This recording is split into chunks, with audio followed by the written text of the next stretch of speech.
we're live. Today's Thursday, July 16th, and you tuned into NEZ SEZ, a place where musicians can come together and inspire each other to play more guitar. Thanks for joining us today. We have a great show to offer you tonight. My name's David Nesdahl, and this is my co-host, Ty Price. Hey, Ty, how you doing? Hey, Dave, I'm well. Happy Thursday. It's always good to see you. Same here. And Tonight, I just want to say that we have a great guest, Ben Coombs, but we're also giving away a guitar tonight. Sometime tonight, we'll be giving away a guitar. So stay tuned for that. Ty, take it away. It's going to be a lot of fun. And our special guest tonight and good friend Ben Coombs joins us. Ben's with us every week. He's in our chat. He's graciously volunteered to be our moderator. But tonight we're gonna get into it and have a conversation. Ben's a guitar player and he's a live performer, but he's also been very busy in building a YouTube channel called Canucks with Guitars, and I'm sure that many of you have enjoyed Ben's content. He produces a lot of great things on his channel, and he has an extremely loyal following. We're so happy that he could join us tonight, and one of the nicest people that I hope to meet in person one day, Mr. Ben Coombs. Ben, welcome to NEZ SEZ. Well, thanks, Dave, and thanks, Ty, for having me. The first thing I do want to say is we're not giving away one of my guitars. The guitar is, in fact, at Dave's place. No, it's actually this one right here, this Fender Mustang, this Fender Bullet Mustang right here. Which are a fun little guitar. They are fun. Humbuckers. And thanks, guys, for having me. And this is awesome. I tune in pretty much every week. I think I missed a couple, and that was just due to conflicts with my own schedule. But if I'm free, I'm here because this is the place where guitar players hang out. And my gosh, I learn something every week. Oh, that's so awesome! Thank you. Yeah, I think we all learn. So do we. Each week. Yeah, so do we. We certainly do. And now, so Ben, most everyone here knows you, from your channel, Sure. Canucks with Guitars. I mean, what motivated you to start a channel? Well, I always looked at. It seems like there's two groups of people that use YouTube, ingest YouTube. There was people like myself that for years it was like Google. I wanted to find out about a guitar or an amp or a pedal, so I did a search on YouTube and I'd find a demo and I'd watch it and move on. Very rare would I ever subscribe to the channel or even think twice about something like that, or to the person making the video. I just saw it as America's funniest home videos in many ways. That's why YouTube kind of started out. And then a few years ago, I came across a channel, and the culprit's right here in the chat, Mr. Johnny Bean, and he had this guy Dave on.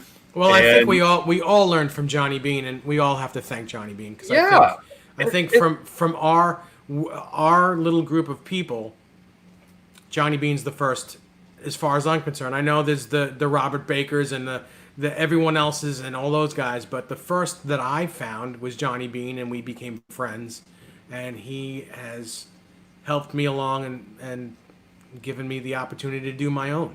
Yeah, it was the first time I came across. Not only was it live, but there wasn't an agenda. It was just bench talking gear, having fun, and it had the EVH branding. And I thought, if there's one guy in the music industry that you could talk about more than anyone else, it's probably Eddie, because he's a musician. He's got a whole product line. There's just so many facets. So I jumped in the chat. And I was, welcomed with open arms. I sent in a photo of one of my tellies, and Dave fell in love with it. And the rest is his. They welcomed me into the community, and within I think 3 months, I started my first weekly live show on an off night to give us in the chat a place to hang out. Yeah, and that's the reason why we pick Thursday nights, because everyone. It seems like everyone and their brother has a channel now and has a show, and that's fine. It's all good. But I thought I owed it to Johnny Bean not to do a show on the nights he does a show, because we've been doing it for 5 years. It's a little bit of respect. I give respect to Johnny because he led the way, and I don't want to interrupt anything that he does. Very well So said. Ben, your channel has very well said, Dave. And Johnny's here tonight. Hey, Johnny. And John BL 5150. And John BL's here, and Amanda. Why don't we go through and say hello to everybody? Go ahead, Ty. Your turn. Music Therapy Lives. Ben, you'll love this. He is here because, after all, he is one of your official YouTube road managers. That he is. So we're glad he could be here. Hey, Chris Bevan is here. Johnny Bean is here. Joe Herbie 84 is here. Frank Cochran. Hey, Frank. Michael Bishop. Danny Alexander. Hey, Danny. Good to see you. Let's see. Amanda Coombs. The ever supportive Amanda Coombs. Fruitcake Tony is here. Nice. Thomas Santiago. Papa Blue. Nice. Let me see if I want to make sure that I didn't miss anybody. JJ's House of Jams. Brother James. Terry 3Gs. Bent Tom is here. Hey, Tom. Nice. Guitar Man 45. Will Van Han Solo is here. Hey, Will. Will, if you can remember, try to give me a call after the show is done so that we can set up a date for you, please. Will posted a video this week, another amazing video. Will is a great player. You can find Will's videos here on YouTube and Facebook. Everyone should go and check Will's playing out. It's outstanding. Yeah, he's very tasteful player. One of the better guitar players on the planet. Yeah, I discovered him through this channel right here. Yep. A disciple of Tom Bukovac, who I'm trying to get on this show, but he's very hard to get. That he is. Yeah, Will contributed quite a bit last week to the JD Simo. Oh yes. Episode, and then after seeing Will's videos, it's pretty obvious that the two of them have a lot in common. I will say regarding JD last week, there's a guy who will play anywhere, and I don't mean that in a derogatory way. I came across him, and I didn't even know who he was. He was playing locally here like a year and a half ago, 2 years ago. He was just playing. It was a little indie show at a brewery, and so popped in. And I went, "Whoa, okay," and I kind of did the old Google search. And went, "Oh, okay. Why is he? How am I watching this in this kind of a intimate environment, and I'm not having to pay through the nose?" Mm-hmm. Yeah.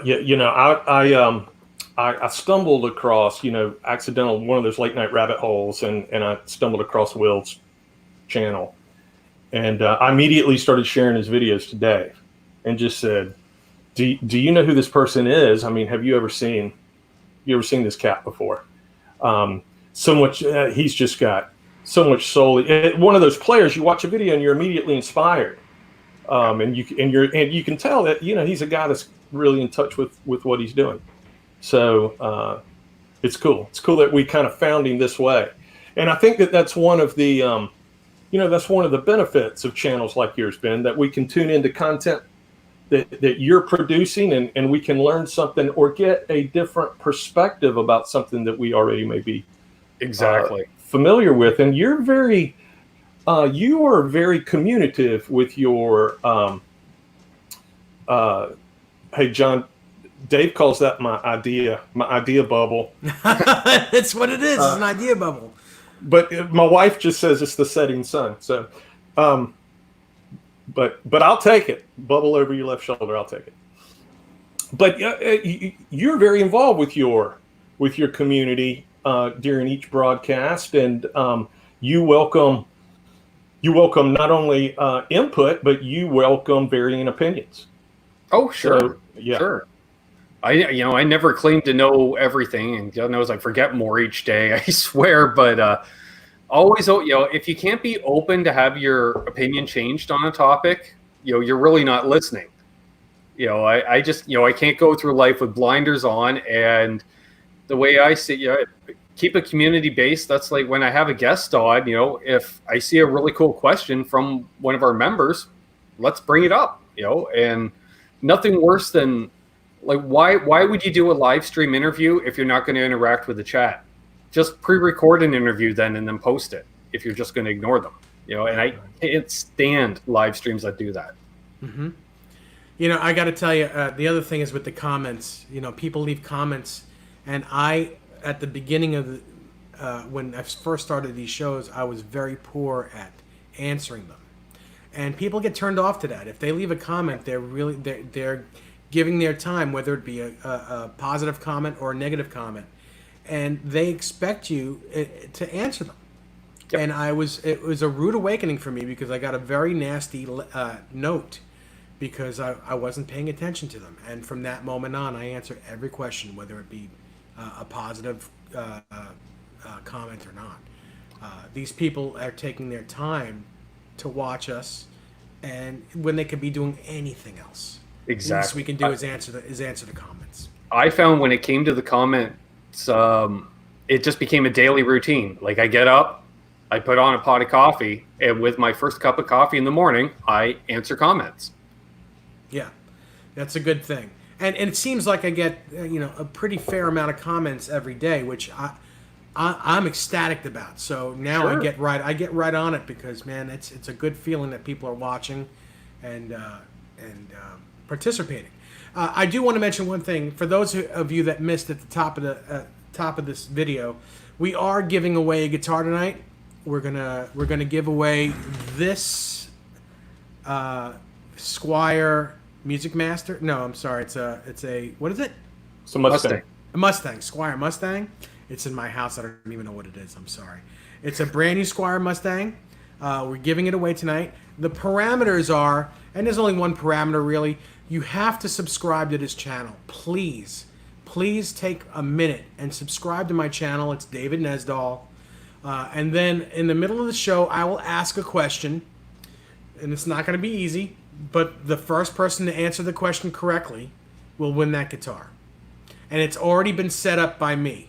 So it's got the David Nesdahl setup already, and it is I played it, Ty has played it, he's done a video which he will show you sometime during the night with the guitar. It sounds great, it feels great. Yes, is it a terribly expensive guitar? No, but it's a really good one. And it'll be going to one of you, ladies and gentlemen, if you answer the question correctly tonight. Yeah, Guitar World wrote an article a couple of months ago, and we actually did a show built around that article.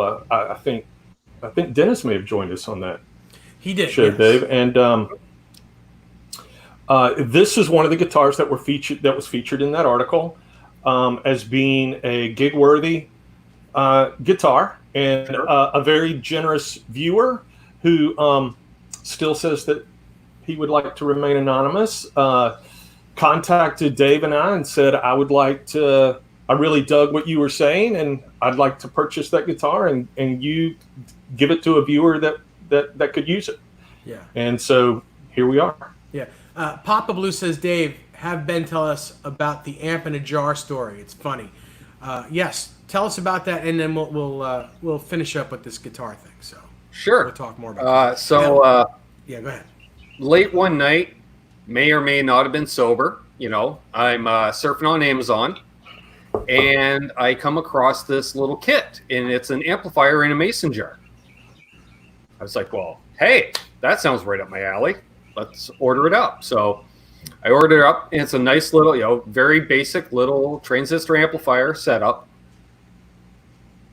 which I'm not the best solderer in the world, so it was okay, and I hadn't done it in a while, and so I managed to jumper a couple items at times, which I managed to fix. But after lots of burning and cursing, I get down towards the end, I install the master switch to turn it on and off, and what's supposed to be a mini two-way toggle switch feels like a shifter in a 5-speed Honda. It's just everywhere. I could not get that amp to work to save my life. I'm holding the switch, just plucking the guitar, trying to get some form of sound out of it. And it's surprising the video didn't end with it getting thrown against a wall. It was just like, after all this. That's so funny. So I leave it on a shelf right next to my workbench as a reminder. I think it's a cool thing, just as a gimmick. I think it's awesome. That's cool. Johnny Bean says that I should give this a guitar away. I would sooner give away my liver, Johnny.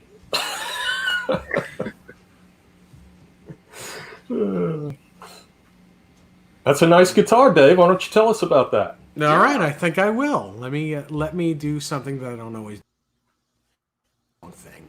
Damn it. That's what I wanted to do. Here is my Charvel Pre-Pro.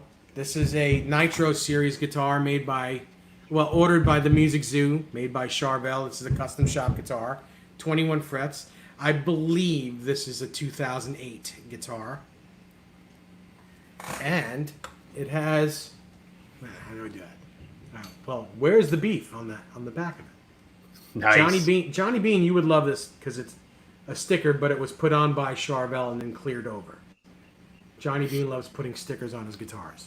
But this is a one-off. It's got a real old Floyd Rose on it. This one was added after the guitar was built. This is a vintage, probably first generation original Floyd after the FTR7. So this Floyd Rose is about a 1983, which is really cool. And it's got one of the first brass blocks ever on it. But I mean, that's cool. Look at that. Look at the bird's eye on that. That's that's just ridiculous. It's crazy. The neck is cool. 1 3/4 at the nut, so it's really wide. And I just learned that my big clumsy fingers loves this wide neck. It loves it. I can play chords without fumbling on them. I've been playing on guitars with smaller necks, and I love the way they feel in my palm, but my fingers get caught up for some reason. And since I've been playing this, I mean, I've been playing cleaner.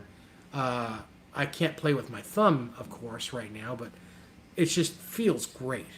So I'm really digging this guitar. It's got 2 super distortions in it, or some people may call them stupid distortions, but I love them. What size is the R nut?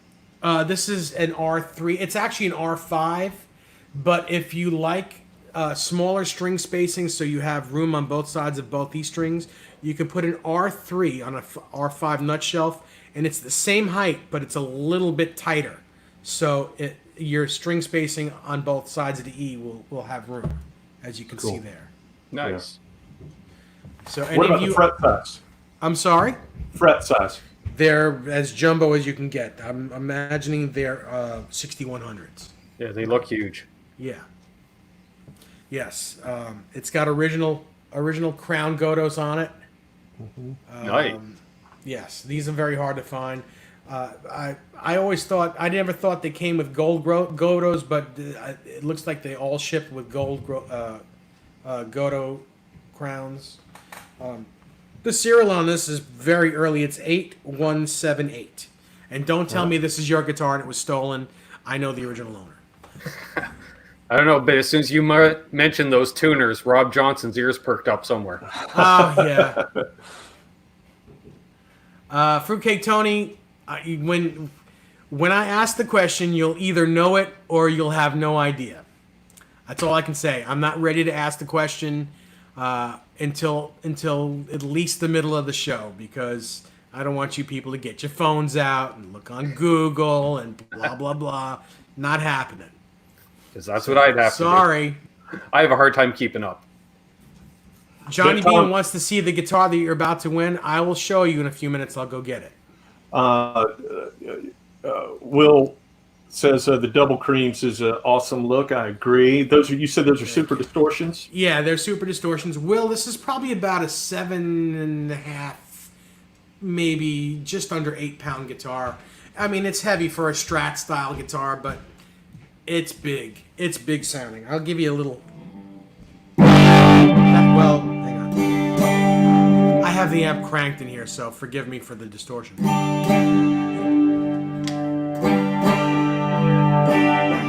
It's really it's crystal clean for clear, and it's very big for distorted sounds. So very nice. Very cool. Yeah, this guitar. What's the body wood? It's, you know what? I don't know. I'd have to get back to you on that. I would imagine that this is. I have to think. I had the neck off. Oh, you know what? It is. I can see because it's a little. It's ash. Oh, is it? Okay. It's ash, yes. This is an ash body because I can see the striations. There's a little piece on the back that has a wear away mark, and you can see that it's ash because the striations in the wood. But actually, in the cavity here too, you can see in the cavity that it's ash. So ash body, maple neck, of course. Cool. 21 frets. That's the coolest thing about it. It's a 21 fret neck. People go crazy over these things. And cool. That is my story on this guitar. That's a great looking guitar, Dave. Congratulations. Yeah. Thank you. Hey, Bo Zeke, how are you? Now, Ben, tell us your guitar journey. When did your guitar journey begin? Well, I grew up around guitars all my life, so I figured at some point I was going to learn to play. Like, that was a given. And so I think, a usual, like 13, 14 years old, started looking at it. Got a bass first, played bass for 4 or 5 months. Realized that wasn't too fun, just hanging out in a bedroom playing bass on your own. So I decided to switch to guitar, and my dad had stopped playing at that point. And he said, well, you can use my gear until you get something of your own. So he handed me a 72 Martin D28 and a 67 Telly, and there you go. Have fun. And wow, what a nice start. Yeah. So I'd like to see that D28. What's that? I'd like to see the D28. Yeah, I can get that out. What do you know? What year that D28 is, Ben? He said 72. I think 72. Yeah.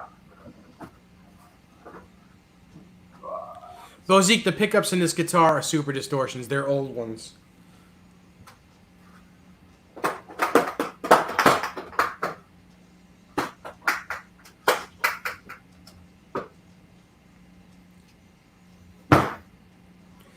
Yikes! Look at that. Very nice. Yeah. And there we go. Very nice. Man, that's all the guitar right there. I don't think this thing hasn't been out of the case in 3 months, and wow! Listen to that.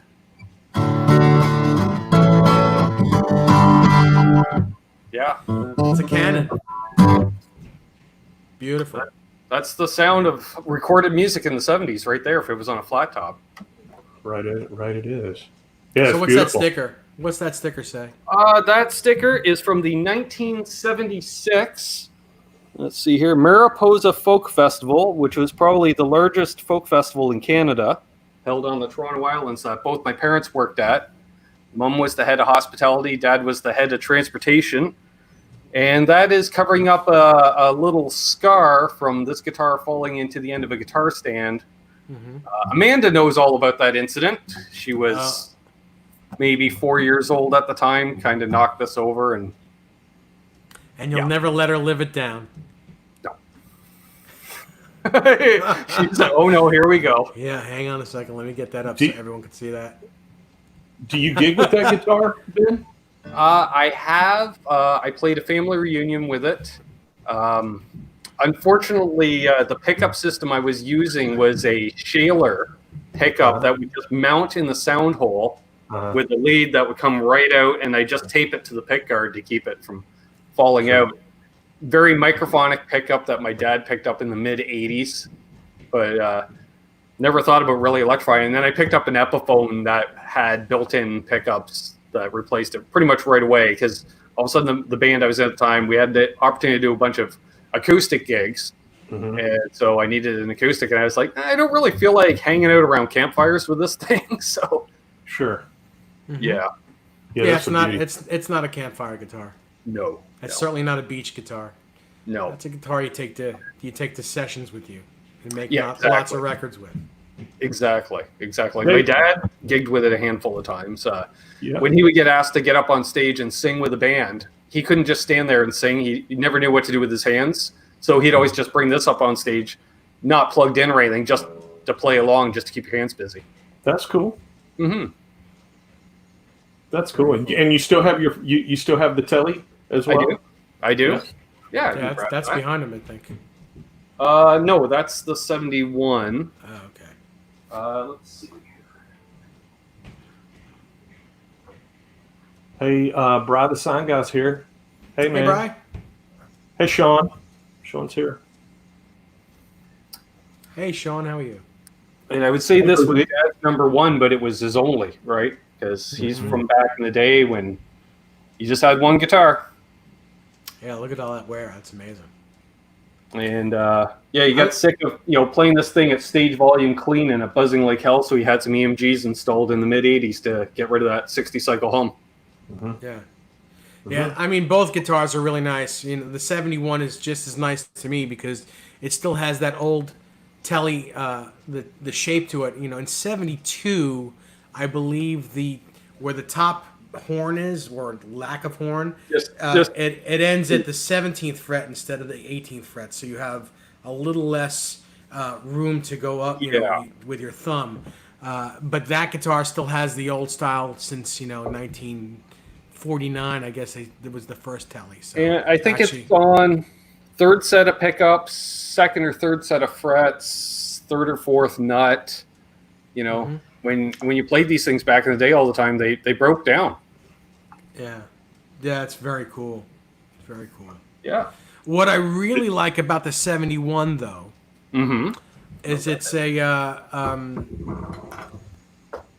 what the hell is his name? I can't think of his name. Paul Butterfield, guitar player. What's his name? Oh yes. Everybody, anyone in the chat playing with Paul Butterfield? Played it a Les Paul 59 as well. What the hell is his name?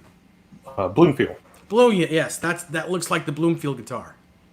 This one's been quite heavily modified. 6 saddle bridge, 4-way switch, so you can get that out of phase as well. Sure. And a brass nut. Oh, very cool. Because why not? Very cool. Mm-hmm. And this one, for 71, they always say, the CBS era, they really started cutting corners, but look at that bird's eye. Yeah, that's nice. It's beautiful. That's a nice guitar. Yeah. Yeah, Ben Tom, doesn't it look like the Bloomfield guitar? It's beautiful.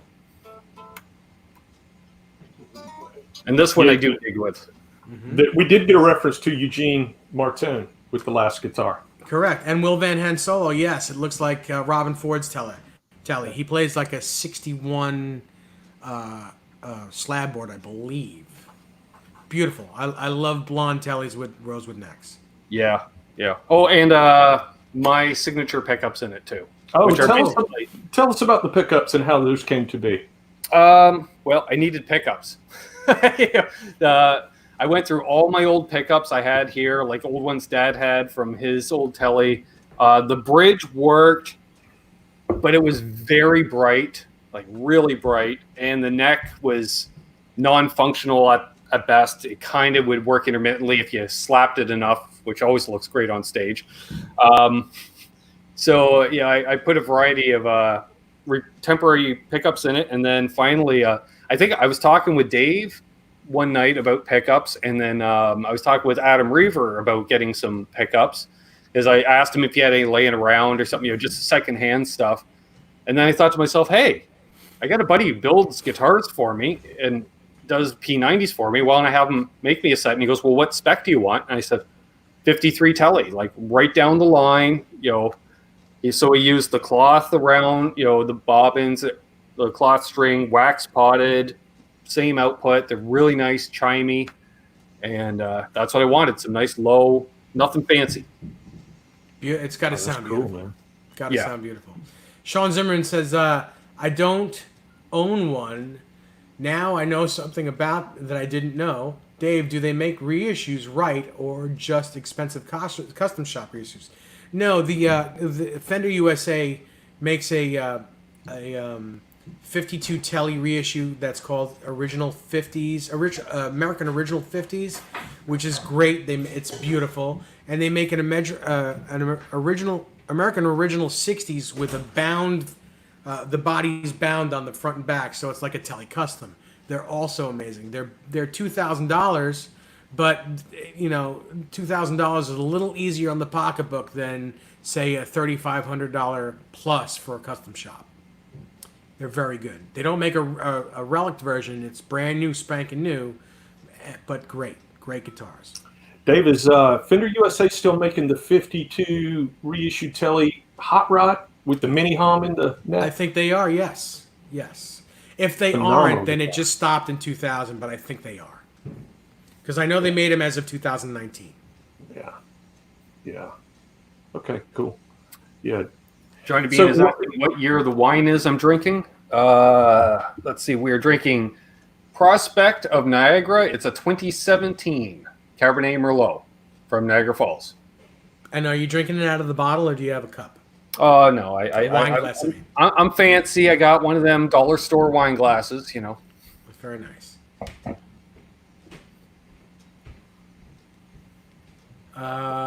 Bozic says, gotta be honest, I'm not a Telly guy at all. Give me an ugly Telly that plays great, or give me a guitar that I like aesthetically, Les Paul, Stratus, GEVH, but it only plays good. I'll pass on the Telly. Okay, that's cool. I love Tellys. I've got a couple of them here myself. One being a 1953 Telly, the other being a custom shop that is, it's actually an Esquire. An Esquire on my list. I want an Esquire just for those wiring options. It's very cool, yeah. Yeah, me too. I love the vibe that the Telly gives you as a player. I mean, you just play different when you have a Telly strapped on. Yep. Mm-hmm. Sean Zimmerman asks, any USA pricing, anything under 2,000 is still better than most Gibson USAs. Well, I don't know that I agree with you. But, that's what makes the game of baseball. Everyone has their own thing. Exactly. Yeah. Well, yeah, it really depends too. I could see Sean's point of view for certain types of music. I mean, this is where I'm gonna. Well, see, now Janice says, I see about single coil, but what about double coil? Got those two. Yeah, I just don't. I don't know if there is. You just get a humbucker Telly. Yeah. Go ahead, Ty. Yeah, I just don't think that I think Sean's right, and I think you're right, both respectively, because I just don't believe there's a one size fit all guitar. I don't believe there's any such thing as a one guitar Swiss Army knife that can just do anything. And I've played a lot of different types of live music, a lot of different styles. Mm-hmm. Guitars are, I think some guitars speak into certain styles better than others. And I've just never found that one ideal. Now, I would agree with you as far as live playing. But if you're recording, if you're in a studio and you're doing a session, I don't care what anyone says. You can have 100 different guitar tracks with as many guitars as you want. A Telecaster is always going to fit nicely in the mix somewhere in that song. In any song, any genre, you can put a Telecaster in it and fit it in the mix, and it'll sound amazing. Well, that studio practice for a long time where you would double guitars, and you may double with a clean Telly, and blend that in with the primary. So if your primary sound was a Les Paul or a double hum guitar, you'd blend that clean Telly with that humbucker guitar, and you create this big, wide sounding. Yeah, but not even just a clean Telly, even a slightly overdriven Telly. I mean, I love the sound of a slightly overdriven Telly. I really do. Too. I mean, you guys and girls may laugh at me, but I'm not a big Bruce Springsteen fan, but the sound of his Telly when he strums it with some overdrive on, he uses a Marshall. And he uses two 412 Marshall cabinets. And he plays a regular 2 single coil old Telecaster. That sounds amazing. It just always sounds amazing. Yeah, he might not be the best guitar player in the world, but when he strums those big chords, the guitar sounds amazing. Just that's my opinion, but I think I have a pretty good pair of ears. So Yeah, Johnny says about blending different mics too. Yeah, I agree.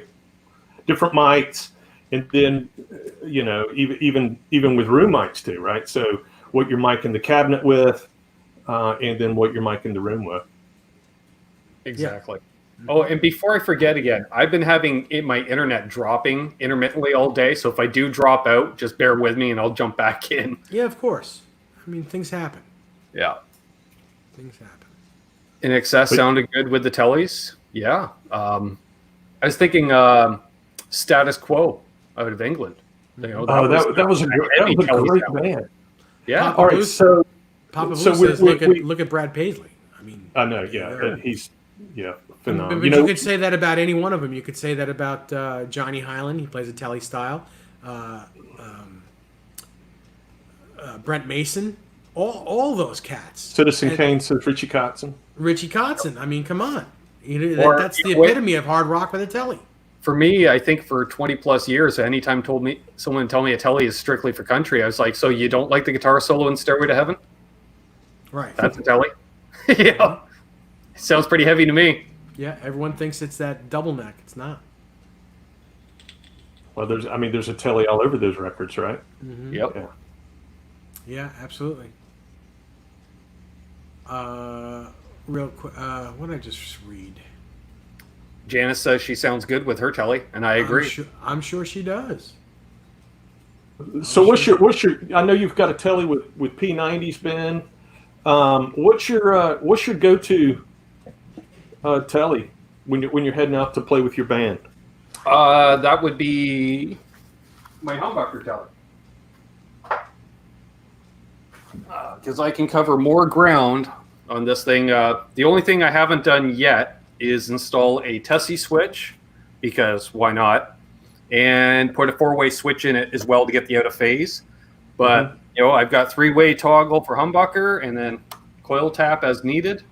And it still sounds great as a single coil, and it's set up low, fast, easy to play with 9s, so my hands aren't working. You can knock out 4 or 5 sets on one of these. Yeah, that's awesome. Lightweight. Yeah, and it's got the gut cut. It's a 2015 made in Mexico. That's helpful. Yeah. Yeah, and it's almost like an ebony board. It's the tightest grain rosewood, and it almost feels ebony at times. Yeah, and that's a cool guitar. Is that a made in Mexico? Is that what that is? Yep, made in Mexico. It's a workhorse. It's a workhorse they guitar. retail for a couple $100 more than your standard Mexican telly, and when they play, and it's got smaller frets too. For some reason, it was like the only one that had smaller frets. And you like small frets. You like the non-existent frets. I do. So I really some lucked people out. do. Yeah. That's cool. So, all right. So, let me think. So, do you ever take out that Music Man to gig with? And have you gotten your FU Tone stuff for your Kramer yet? Yes. Or to the first question, no, and to the second question, yes. Only because my last band broke up last April, and I picked up the Music Man last fall. But I refused to let it go because of the tonal varieties in it. But last month I upgraded this with a bunch of fine parts from Adam at FU Tone. So it's now got the titanium saddle inserts. I had already done the detuna. It's now got a 42L black brass block, noiseless springs in kind of a Canadian theme with 2 reds and a white. Of course. A trim stop as well. And just for easy use, we even got one of those handy-dandy hex hiders on the back of the headstock. There you go. That's cool. All thanks to Adam Reaver at fu-tone.com. Yeah. He was one of the first supporters that came on for my channel. He says, whatever you need, I'll help you out or whatever way I can. And also, it's got a Sean Silas Bourne's Audio volume pod in it too. There you go. That's a cool guitar, Ben. Yeah, picked it up at Sweetwater during Gearfest a couple years ago. Although I do need a control cover. Good luck finding that. That's they're so limited. Let's take a look at that again. Yeah, it's so hard to find them. Yeah, it had one. It got sent off to be autographed by Gary Kramer, and I never got it back. Oh boy. Yeah. Oh well. So there is one guy in Michigan I'm going to contact about getting a cover for it. If not, I'll just make one. Mm-hmm. Will's asking. It's a Focus 6000. Still a cool guitar, made in Japan. Good stuff. Duncan JB in the bridge as well. Mm-hmm. Mm-hmm. Which Johnny Bean spotted right away, and when I finally got around to pulling the pickup out, I went, "Oh, yeah, he's right." Imagine that. Now, and with all the upgrades you did to that, Ben, when you got the guitar, did you immediately say, "Okay, I'm going to do this to it. I'm going to do this to it. I'm going to do this to it," or did you just play it for a while and then make those decisions? Yeah, I played it first because I was like, "What the hell?" Again, I blame Nesdal and Johnny on these things. I was happy just playing hardtails, and I discovered this YouTube community, and they're talking about Eddie so much that I had to pick up something with a Floyd Rose system on it, and and then became friends with Adam and played it for a while. Really dug it, and I thought, yeah, but these guys upgrade these things for a reason, so let's go for it. And then when this lockdown started, I had a few extra bucks, so I contacted Adam and I said, hook me up, buddy. The only part I didn't install yet that he sent me was the brass claw, but that's only because I couldn't get the damn soldering iron to adhere some solder to the brass claw. Mm-hmm. Very cool. Yeah. It's good stuff. Yeah, that's great. And it sounds great. I do notice a difference, that's for sure. Adam knows what he's doing. Mm-hmm. That's for sure. Did you do any upgrades to the Music Man, Ben? No, that's a bone stock. I have to thank Dave once again for helping me out. I came across this and an EVH Wolfgang. A friend of mine wanted to move them, and so I immediately contacted Dave and gave him the info, and he immediately got back to me on market value and all that fun stuff. But it's a made in USA Music Man Access. Yeah, it's a cool guitar. Is that a brown back or a black back? I'm gonna say brown. Yeah, that's cool. My eyes aren't the best, but I think it's brown. Yeah, I think it's brown too. That's cool. Yeah, and that Nesdal story you just told is pretty familiar to a lot of us. Yeah, he has a way of finding those things we're looking for. Well, here's the thing. Here's what I do. I find guitars for people. That's what I do. I match people with guitars. I enjoy doing that. I'm lucky enough to really hone in on what's good and what's not so good. And I put guitars together with people. That's something I really appreciate. I like doing. I enjoy it. Johnny was asking where this one's made. It says San Luis Obispo. Mm-hmm. Yeah. That's got a great top on it too, Ben. I love it. Yeah. So, I really, got that, really and the same day, grabbed this as well. Oh, that's Japanese? Yep. Yeah, it's Yeah, gorgeous. the Japanese special. Because you're like, do you know what that is? I'm like, no, Dave, tell me, please. Yep. And I love the fact that because I wanted a Wolfgang style guitar, but I'm not a trem guy, so I came across a hardtail and which is awesome. It's got the small frets, which I dig, and friend of the channel Caleb has the same finish on his special made in Japan. So we have kind of brother guitars in that respect. Except I leave all that fancy wiggle bar stuff to him. Well, there's That's something cool to be guitar. said. There's something definitely to be said about those hardtails. They're very cool. And that one's got a hex hider on the back of it as well. Did that guitar displace any of your tellies when you were out playing? No. Again, they came in after I stopped gigging, but they probably will. Especially that Music Man. You put it in the 2 and 5 position. I don't know what kind of magic. I always just say it just reminds me of Ibanez Super Switch wiring because there's so many tonal varieties. coming out of that guitar that the only thing I could think of was, yeah, it reminds me of an Ibanez with their 5-way switch with 2 humbuckers. It just, again, the territory. And man, you can go from just on that bridge, nice digging rock tone. You flip it one, I think it does a coil tap, possibly out of phase, and you get this beautiful soft rock country tones. And I haven't even touched my pedal board. It just cuts the gain, whatever it does, cleans it up, and it's great. Well, now what is your amp of choice? Fender Blues Deluxe. Okay, so you set it up ultra clean, use a pedal platform. Exactly, cleanest hell. And I'll run anywhere from 3 to 5 overdrives, depending on the territory I have to, because I don't want to be adjusting pedals while you're on stage. So it's easier just to have a bunch of overdrives available, which I can use individually or stack, or, I'm very much into stacking overdrives and same stacking modulation for that matter too, to achieve certain sounds. Yeah, you're running everything in front? Yeah, everything goes right in the front of the amp, including my delays and stuff, because, again, it's just clean amp with some reverb on the amp. So everything can just hit the front end.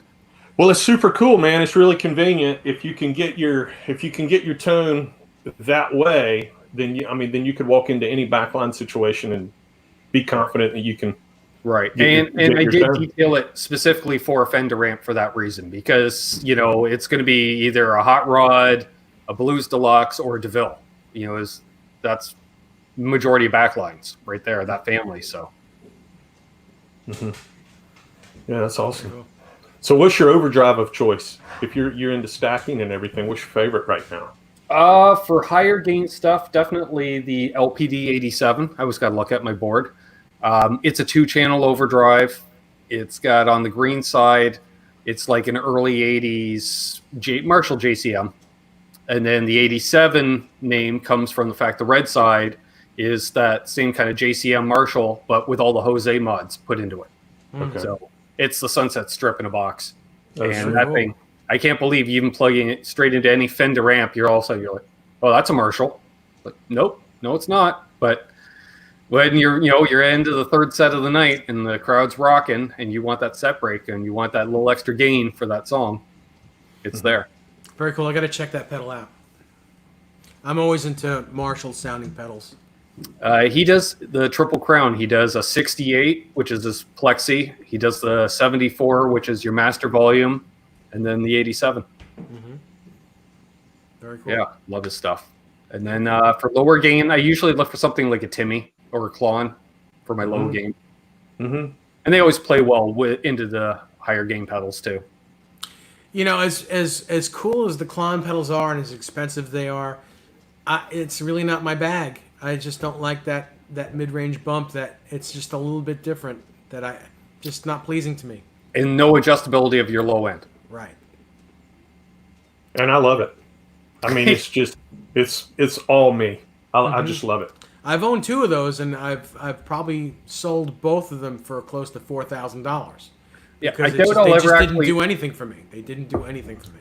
I think one of the fun things about being a fan of that circuit is the fact that chances are I'll never actually own a real Klon, but there's so many dozens of clones out there that I'm always going down that rabbit hole of the latest bass, whatever. Oh, I did this, but I changed it with this. Oh, let's check that's true. It out. And you know what? I actually have a clone, and it's a great clone. It's the J-Rocket Dude pedal. Oh yeah. It really, if you want that Klon and Dumble sound, it's really amazing. That being said, it's not on my board. I have it as just in case I need that sound, but I don't use it. Right. Well, I got mine before the price went crazy. I mean, I certainly wouldn't buy one today. Yeah, me too. I got my first one when I can get it for $200.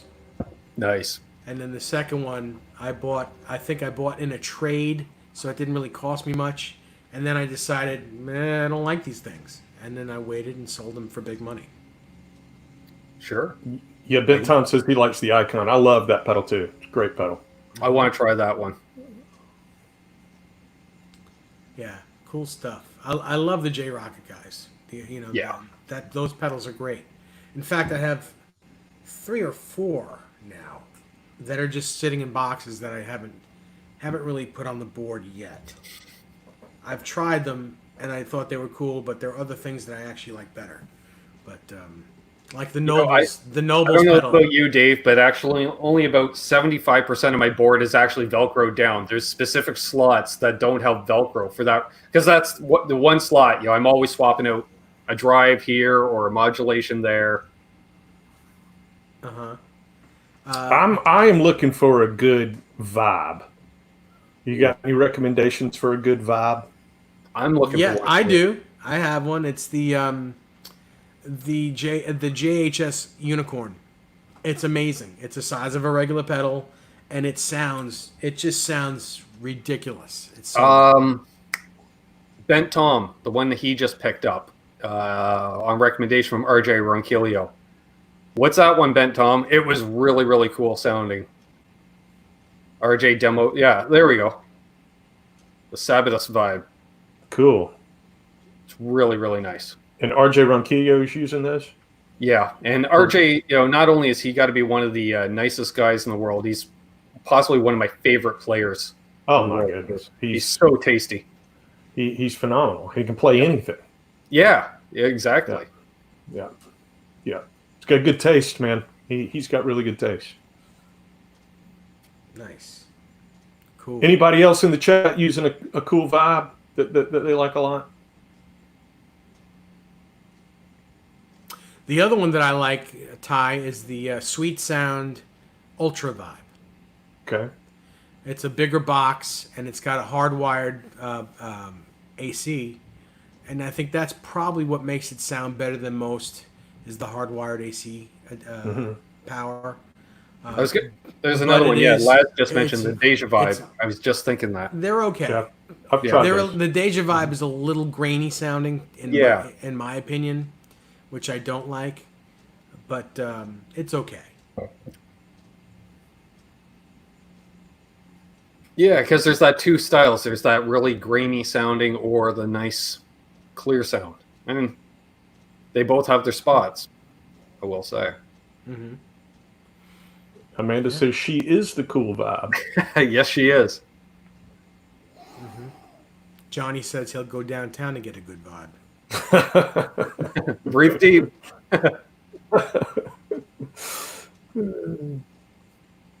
I like California. I think this show is a good vibe. Opinions That's just me. opinions on a JB or a JN? What's that? Opinion on a JB or a JN? What's a JN? That's what I'd like to know. What's a JN? Maybe I'm just not up on that. JB meaning the JB pickup? Yeah, that's another Oh, one. yeah. A good one. Oh yeah, forgot about that Dunlop Rotovibe thing. Yes, great pedal. I know I still have one of those around here somewhere. The red Yeah, wall man. pedal? Yeah. The Zach Wild, Jerry They're Cantrell. I mean, kinda- a lot of They can be players. gritty sounding in that good way too. Like it just sounds like you're taking a step back in time when you turn that thing on. Yeah, those are great. Those Yeah. are really great. I remember when I Oh, first the got BBE Soul Vibe is a great. Yeah, it's a good pedal too. I've tried that as well. Yep. one. I've never tried that. Jazz Neck is JN. Oh, okay. Well, I mean, I love the JB and the bridge. I would imagine the JN would sound just as great in the neck position. Yeah. I think the JB might be my favorite pickup for hard rock sound. I could see that.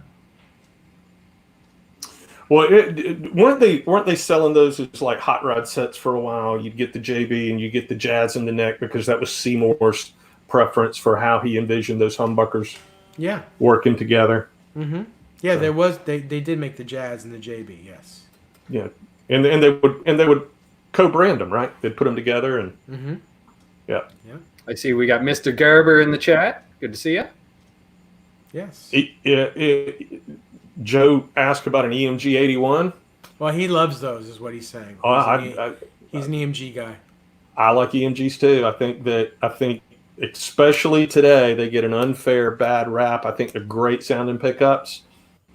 I hear the argument. I hear that they sound exactly the same no matter what guitar you put them in. I hear. Well, see, you hear that argument, but then on the other hand, the guy that'll say that, he'll compare it to, well, all these guys and then they'll mention a cavalcade of guys that play high gain amps that are all EQ'd the same. Well, they're all playing to the same amp. Of course, they're all going to kind of sound similar. Right. He also mentions, Joe Hervey mentions the 18 volt mod, which I agree. 18 EMGs sound way, way better at 18 volts than they do at 9. Never tried that. God. But I had a Gilmore Strat with EMGs in it for a long time. That I really used a lot and liked a lot. And I just thought it was, I would just get compliments from front of house about just how great that guitar sounded and how easy it was. I've never gotten any, and I think I've said this before, I've never gotten any friction about EMGs from anybody except other guitar players, right? I mean, you walk out on stage, you're playing with other musicians. There's been comments about that guitar sounds good. What's going on there? Get compliments from front of house. I like EMGs. Mm-hmm. Now I don't have them in a lot of guitars, but I do like them. Give a shout out to Rob from Tessie Switch here. Hey, Rob. Brother Rob here. And just FYI, folks, if you're shopping at Tessie Switch and want to use coupon code Canucks, you can save 15%. It's another one of my sponsors, so. Oh, that's cool. Has to be said. Absolutely. And after putting up with me during Winter NAMM, Rob was nice enough to make me a Tessie Switch artist this year. Oh, how cool! How cool! Yes, I also have to say that Rob from Tessie Switch has treated me very, very well. I'm not an artist, hint, hint, but everything I ask for, he always takes care of me, and I really appreciate that. Thank you so much, Rob. I have one of his switches, and not only does he take care of me, he takes care of all my friends. Yes, he has taken care of Ty as well. Yep, sure. Very cool stuff. Yes, I actually got to put in another order with Rob as well. He's got a variety. He's getting into pedals now as well as other accessories. It's more than just switches, folks. What pedals does he have now? What's he dealing with? I want to say Earthquaker and Rob, or Keeley. Tell us. Yeah, I think Keeley. Yes, Tessie Switch. I would love to be an artist. I would love to say I'm an artist of some sort by somebody. I don't know. But thank you. Yeah, if you could talk to the guy, if you could talk to the boss, let me know. Yeah. He'll bring it up at the next board meeting and get marketing and advertising. Get their A&R people involved. And I'd be happy to be one. Yeah, definitely. Yeah, I the first switch of his I installed was in my signature telly, and I went, "Yep, that's staying."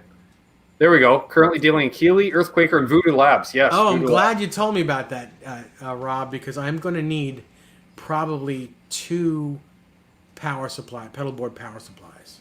Probably. And isn't it Voodoo Labs that makes the Deja Vibe? Mm-hmm. No, they don't. No.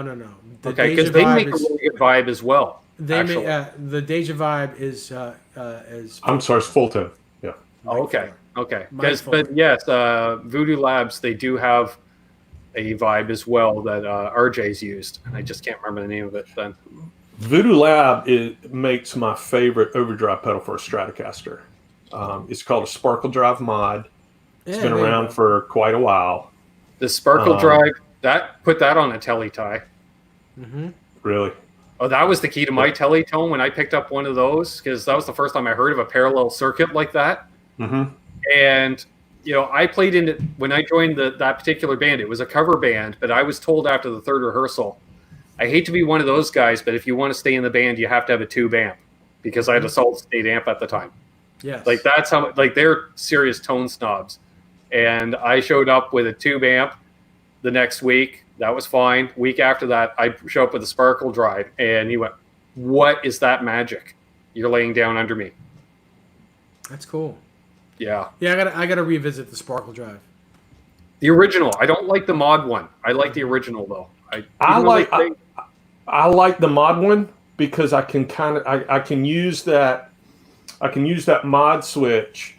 And look, there's really one big reason to get that, because you're looking for Eric Johnson or Andy Timmons. I mean, you're looking for that territory, and I think that pedal just, for me, just does it well. Yeah, I love that thing. We're talking about pedals. Would you guys like to see what the first sketch of what my pedal board is going to look like? Yes, please. Okay. Now, this is just a drawing.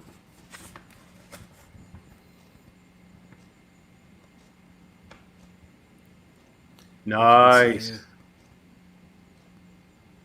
And it's going to go guitar into the Univibe, which is right up here, going that way, and then going down to where the bottom is. Oh, Jesus, I keep dropping. Yeah. Sorry about that, guys. Well, anyway. Everything in front, Dave, or are you splitting it off to a loop? No, it's not going to be on a loop. It's going to be all in front. This is all. It's the pedal board. It's just going to be for my clean Tweed amp. Okay. Perfect. And I'm probably not going to go stereo at any time, because I'm never going to carry 2 amps in one with in both hands. I'm not going to gig with 2 amps. I may take 2 amps to a gig in case one breaks, but I'm never going to gig in stereo. Wanted to shout out my buddy Milt T in the chat. Good buddy Milt. Known that guy. Man, 30 some odd years at this point. Mm-hmm. So it's 9 o'clock. Shall we give a guitar away? Sure. Okay. Are you all ready to win a guitar, everybody? This guitar right here. Let's get a good look at this guitar. It's a brand new Squire Mustang. It's really nice. It's got nice low action set up by yours truly. And look at that, huh? Crazy low action. It sounds really good. And it also feels good. It's a nice feeling guitar. So the question is, and are we ready? The question is, the first person to guess the last 5 guitars that I have bought in a row from from way back when till today wins the guitar. It's the 5 last guitars. So from back then in a row to today. First person that guesses wins this guitar. I win. Yeah. Desiree says she wins. Des is like, oh, I know what comes in this house. Yes, she knows what comes and goes. And she gets equally angry when something goes as when something comes. Well, consistency. That's good. Mm-hmm. So there you go, ladies and gentlemen. My last 5 guitars that I've bought in concession from oldest to newest. Well, Quentin, you just got a new guitar. Quentin says he's not going to win. Well, you're not going to win if you don't guess. At least guess. Dano of New Jersey is wrong. And you can't be that vague. Anyway, while people guess, we still have lots to talk about. Sure. So Ben, you have, your channel has also evolved into a lot of demos. Do you enjoy the demo thing? And at times. How do you choose what you're gonna demo? Well, when it comes to guitars, after demoing everything I own, right, I'm at the mercy of others who drop stuff off. Like I've got a couple subscribers that also live locally, and I do setups on their guitars, so I'll borrow them. That's part of the deal. I'll charge them less for a setup, but the deal is I get to demo their guitar in a video as well. So they're good about that. Or, I pop into the local music store. Again, got to give Johnny Bean credit on that, doing the guerrilla style, 3-minute guitar demo where just put your phone on an amp, play, you're out on the store floor. You're not in a separate room or anything, and just get an idea. Hey, I came across this cool guitar, and it's whatever strikes my fancy. I'll grab off the wall, do a quick demo on, and now, fortunately, after a couple of years of doing this, I've actually been lucky enough to work with a few companies now, demoing products for them. And the latest being Eastwood Guitars. They contacted me a few weeks ago, and actually I'm hopefully shooting the demo on it tomorrow. It's not pedal board friendly, I will say that. But this is a really cool piece of outboard gear for the studio, I would say. And this is a 2-pedal-in-1 made by Valco. It's called the Blood Buzz. It's a reissue of, I want to call it the Lemon Fuzz pedal from back in the day. Oh, cool. And and it's got the, you can hear it, the notch voicing switches. And basically you've got a boost or drive, fuzz on the other side. You can stick something in a loop in between them. And it's a serious piece of kit, and it's made in Canada, which is really cool. Yeah. Look for a demo on this very soon. That's very nice. Yeah. Very nice. Mm-hmm. That, and also for when it comes to pedals, local pawn shops. If I get a deal on a pedal, I'll pick it up, I'll demo it. It'll either go on the shelf as part of the collection, or I'll move it on. Mm-hmm. Very cool. Right I'm on. reading everything in the chat. Some of you are getting very close, but the order is messed up. Some of you are getting some guitars right and others wrong. I will give you a hint. The Charvel should not be the first one that you mention. That should be the last one. And again, it's from order from the one. It's from the farthest to the brand new. So it's Chronological the oldest in chronological order to the one I showed you today. Yes, Hard Mike question. It's not easy. A lot of you are getting some of the right guitars, but not the right order and not all the right guitars. Speaking of guys that lend me gear for demo, there's Absolute Mayhem. And I will say, cool. I will also give you another hint. A Telecaster or a Esquire is not one of them. I have not bought that guitar. I've shown it, but I have not bought that guitar. I should have been spreadsheeting Dave's guitars. Well, you're not eligible. Sorry. That would be such a that'd be you'd be very busy updating your spreadsheet a lot. Yeah. Ooh, Yeah. I think Johnny Bean may be close on that one. No. No. He's close, but still the order's wrong. And he said Charvel twice. No. Sorry. Wrong. Unless you bought 2 Charvels recently. Right, but I only have one. See, now I'm throwing off too because I know you're in the process of rotating gear. So stuff's been coming in, but then you also post stuff that's up for sale on social media. So then it's like, what? Huh? Which one's in? Yeah. I just know you have all nice stuff. Yeah. You know what? Joe Hervey so far is the closest, and now that is the last hint I'm going to give anybody. He's the closest. Hey, Vintage Sounds. And if nobody gets it, I may have to default to Joe Hervey because he's the closest, or I may come up with a slightly easier question. And But it's so not just far, 'cause Joe you- Hervey is the closest. All right. Rob was asking, you got a Wolfgang, needs some replacement pickup suggestions. I'll say a pair of Effutone pickups. Oh, look at that guitar. That's cool. My BC Rich Mockingbird Platinum Series.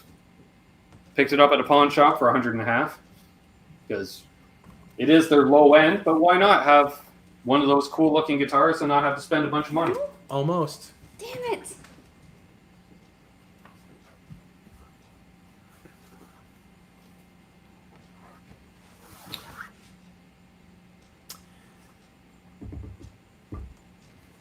Oh, Will Van Hun solo. Now, see, those rings a lot of bells with me. Almost, Will. You almost got it. Not quite there. Not Pretty quite close. there. Joe Hervey, you mentioned Nags twice. I only have one Nags guitar. Sorry. You were close to the first time. This. Is that the first one? So Ben, you got any new Hey. gear acquisitions on the horizon? No. Well, first one? that blood box That's did why come I in, like so that's gonna be fun to play with. But you know, I kind of got hankering. It started last week, and it's just been the little, it's just a slight case of gas that's building, and I have a feeling sooner rather than later, probably my next guitar purchase is going to be a hardtail Strat. Oh, cool. Very cool. Music Therapy Laz asks, he says he missed the question. The way to win this guitar is to name the last 5 guitars that I have bought from oldest to the newest. And the only hint that I really gave is the newest is the guitar that I showed at the top of this video. From the oldest to the newest, the last 5 guitars that I've bought. Howdy to Vintage Sounds. Good to see you, man. Hi to Dave's mom. Yeah, Papa Blue. Yeah, she does not count. She can't win the guitar, but she was playing the game anyway. Milt T, you can't just name the company name. You have to name the guitars.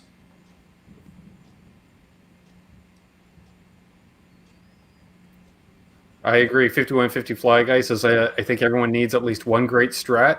I agree. Yes. I agree with that as well. Mm-hmm. Yeah. It's another tool in the toolbox you got to have. Mm-hmm. I just love the sound of a Strat. I'm not the Strat. I'm not. That's not my primary guitar. But man, do I love the sound of a Stratocaster. I was hit and miss with Strats. I liked them when I was a lot younger, but I think it was more into that surf rock type sound, and I really liked it for that. But then I found I could sit and play a Strat, no problem, but I can't stand and play a Strat. That's where I start hitting the middle pickup, hitting the volume knob, that fun stuff for whatever reason, because I wear the guitar that much lower when I'm standing. But there's something, I fell in love with my Strat again. One, when I got into fuzz. You got to have a Strat for fuzz. And 2, I got to shout out RJ Ronquillo again, because he showed me how 90% of the time he's playing a Strat on the neck pickup and not the bridge. And I was always a bridge pickup guy. Mm-hmm. And all of a sudden I'm like, oh, what is this glorious tone? Oh my God, the neck pickup of a Strat. It's such a wonderful thing. Mm-hmm. Just to let everyone know, Joe Harden is he's super close. He is now the closest and in the lead, but not quite there. But when I say you are the closest, just think about it for a minute and give me your answer. You are the closest. Mm-hmm. Who is Dave? Who Joe is the Harden. closest? Joe Joe Harden. Harden. Not Joe Hervey. Joe Harden. Yeah, I'm sorry, John Harden. John Harden. Not Joe Hervey. John Harden.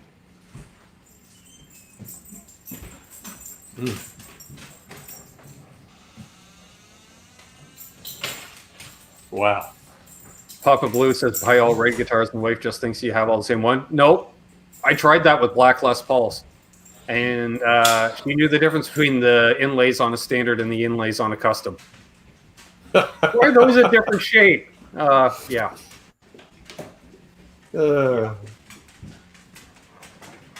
Sean Zimmerman is just as close as John Harden.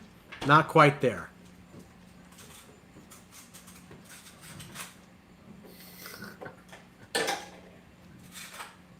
This is amazing. Everyone's rearranging. It's amazing that people can remember these guitars, Dave. Yeah, this is entertaining as hell. Yeah. Joe Hervey, you're going farther away than you were. Sorry. John Harden is still the closest. John BL is close.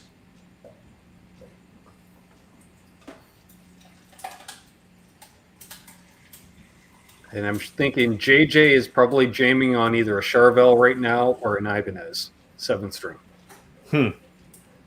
Just a guess. The frame of mind he's been in lately.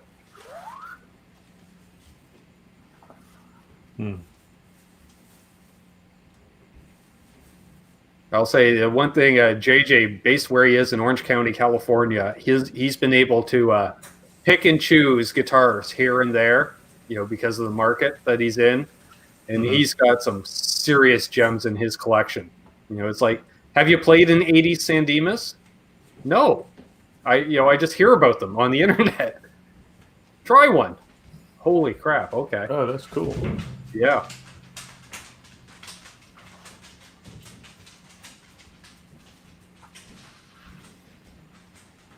We don't have that type of market where I am. No. I really have to seek it out. It's a real seller's market, at least in Canada right now. Like, I did a search on our version of Craigslist, and in a 50-mile radius, I have 20% of the effects pedals for sale. Wow. And I think I have 6 ads up, and there's like 30 pedals for sale within 50 miles. And that's touching on a population of, geez, I don't know, 1/3 Wow. Yeah, more of a buyer's market here. There's just a lot of things, especially guitar and amp wise. Or maybe it's just the things that I'm seeking out. But for those things that I look for, seems to be more of a buyer's market. There's just a lot that's available. There's a lot for sale, and you can get access to whatever you're searching for. But I like to hunt. I like to. I generally know what I want when I start looking for it, right? So I really want to find exactly what I want, and I want to get it. I don't like just going through the motions of it. So, right. Whenever I set the wheels in motion, I want to get there. I want to find what I want, and I want to pull the trigger. So far, Will caught it. Real quick, Ben Tom is absolutely the closest so far. The closest. I know a lot of you are mentioning the same exact guitars. Now hone in on it. Ben Tom is the closest so far. And apparently I called it. JJ is in fact playing a 7-string Ibanez as we speak. Oh, cool. All right. Something cool. 5150 fly guy. That's cool. Something I had texted you about the other day, Ty. Oh yeah, let's look at it. Yeah. Ooh. Yeah, I like it. I like it. Oh yeah. Didn't you say Remember you wanted those, one of Ben? those?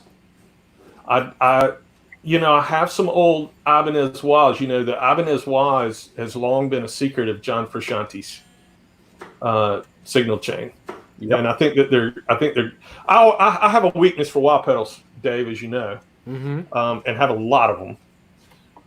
But Ben sent me a photo of this last week when I was at the beach, and super cool, man. Yeah, so let's see. It's missing some of the screws on the bottom. They're not original, which some people pay attention to. And it is missing some of the rubber inserts on top. But other than that, as far as I know, it does work. I haven't plugged it in myself, but Richie got it working. It wasn't working when he bought it. And that's because the guy had the potentiometer off the mount on the inside. So Rich remounted it and it worked fine. Do you? Oh, go. Okay, cool. But we're not exactly sure the year. I think it's, looking at the photos, I think it's an early 70s. Yeah, that's what I'm thinking too. 72, spelling, 73. It's actually a wow. W-A-U, not a wah. Yeah, that's really cool.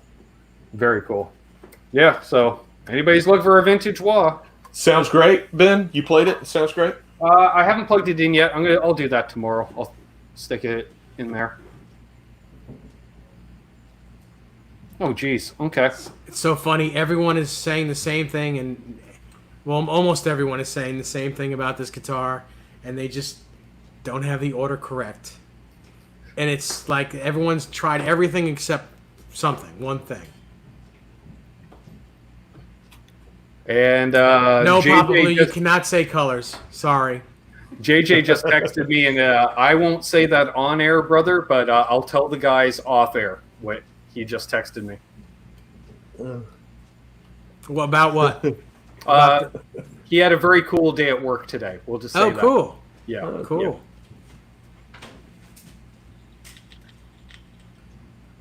So Ben, what are you using for power supplies, like on your pedal board? Because you go through a lot of different types of pedals. You're using new ones. You're using vintage ones. What kind of power do you prefer? I have a Donner power supply, which looks like 10 outputs that I got from JJ's House of Jams here in the chat. He sent me his old pedal board when he switched to a Helix, so I'm using a big SKB pedal board. It's got a Donner power supply on it, and another similar Amazon power supply, which seems to work low noise, but they are isolated outs, which is nice. And the second power supply I got also has three 120 volt outlets on the top, so I can daisy chain those two power supplies into one, which is nice. And so and that, it's got 9 volt outputs, 12 volt, 18, lots of power on tap. Much quieter than previous pedal boards I've done when I'm running a one spot, running 10 pedals or something, starving half of them. So now John BL is he's super close. John BL is the closest so far. I will give you guys one more hint. The Nags guitar should not be the first guitar you mention. And that's it. Ben, do you carry a power supply with you to a gig? I mean, I'm sorry, conditioner. You take a conditioner with you? That I do not. That's something I do want to invest in, though. Basically, power strips with surge protection. That's about it. But I have noticed, certain times amps are noisier at certain gigs than others, and half the time I find I'm running my rig and the PA system off a single outlet, and then the other side of the stage is bass guitar and the other guitar player's rig going through the other because there's only 2 power outlets on the whole bloody stage, and usually lights are going through his side too. Real quick, John BL and Johnny Bean are the 2 closest. Still wrong. And that's all I'm going to say. Hey, Sean, so do I. Nice. Yeah. Nice. I've got for a wah that I would use just a regular Crybaby that's been modded. It's got a little vocal mod, as Lawrence Petros calls it, from Lawrence Petros Design. We have a winner. We have a winner. Sorry to interrupt you guys. John Harden, you win. Yay. 335. Congratulations, John. Gretsch, SG, Nags, and Charvel. Good for you. John Harden is the winner. Congratulations, John. Yes, John Harden is the winner of this beautiful guitar. You enjoy it. John, do me a favor. Email me. The email is dnrwb5150@aol.com. Right there on the bottom. Email me your name and address and phone number, and I will ship this guitar to you. You are the winner. Good for you. Congratulations, John. Nice. John is the winner of the guitar, John Harden. And thank you to our very generous donor. Yes, which shall be hello to nameless. Larry Mitchell in the chat. Hey, He says Larry. sounds like a Spinal Tap moment, probably with those electrical issues. Yeah, I'm sure, Larry, you've played a few places that you're going, oh, okay, so this is the situation. All right. Yeah, absolutely. Sean Zimmerman, we have a winner. His name is John Harden. I'm sorry, you may not be at where we're at in the video. You might be slightly behind us, so we do have a winner.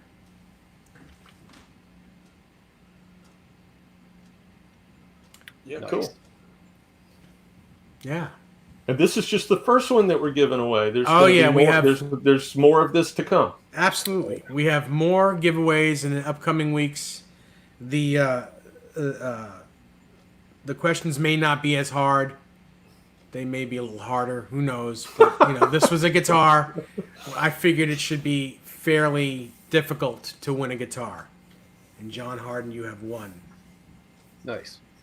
And that's not easy. I mean, it took me a minute to realize what my last 5 were.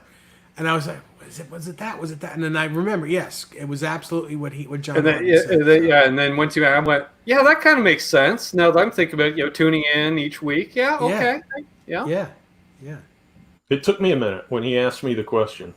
Sean Zimmerman, poor Sean Zimmerman's still guessing. He's a little behind us in the video, I think. Yeah. Hey, Jay Steen, Blackjack Guitar Nut. A couple of crazy guys right there. That's a cool name, Blackjack Guitar Nut. And fellow Canuck with guitars. Very cool. I believe he's into the Toronto area. Nice. I'm still loving Johnny's guesses. The Squire, Epiphone, Ibanez Geo, Oscar Schmidt, and a Hello Kitty. Mm-hmm. Anyway. Cool. So, just a little self-promotion here for us. If you feel generous and want to give to the channel, I have a PayPal and a Venmo that's right below us here. If you could donate anything, $1, $2, $10, 50 cents, whatever, it all helps to keep this channel going. I haven't said it in a couple weeks because I thought I'd give you guys all a break, but every month I have to pay for this channel, so any little bit helps. And if you're generous, this is nothing that you have to do, but if you feel generous and you'd like to donate to the cause, please donate to my PayPal and Venmo, which is DNRWB5150 at AOL.com. It's all appreciated. Thank you. Mm-hmm. Very informative. This channel beats PBS any day, I tell you. I learn more on here. Well, I appreciate that. Yes. And you get a wide variety of guests, which is awesome. Like, not just players and builders, but like when you have techs on and stuff, you're learning. I'm learning stuff. Really? You do that? Oh, yeah. Yeah, this is an equal opportunity. And we don't always just get celebrities. We get, fellow YouTubers. Clearly, that's me. I'm not a celebrity. Listen, I don't consider any one of us celebrities. We are just guys that happen to have a channel that know a few things, and it's entertainment. I don't consider myself a celebrity by no means. The closest is, as far as I'm concerned, the closest is Johnny Bean, and he's not a celebrity either. But he's the closest if you want my opinion. I have to agree on that, Dave, for the simple reason that I've dropped Johnny's name on occasion with people. Like I remember when we were talking when you guys were on my channel, the time I met John Cruz, and he barely wanted to give me the time of day, and I said I know Johnny Bean, and then all of a sudden his face lights up. He goes, "Oh, you know Johnny?" Because Johnny knows everybody. Yeah. So Will wanted to see the Strat. Oh yeah, so, let's hear about this. Will, this is a Fender custom shop built on a 1955 platform. This is a roasted alder body with a roasted maple neck and fingerboard.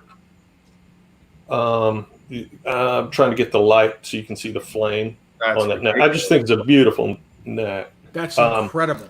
It's really nice. It's big. It's big. It's a fat D profile.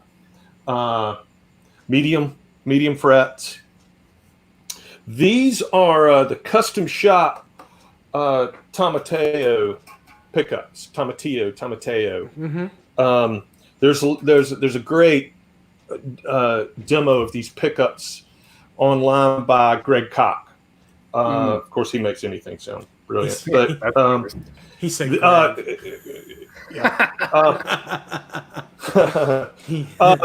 a blender. This is pretty cool. It's got a blender switch, so you can get a little telly honk, sorta. Nice. Volume tone.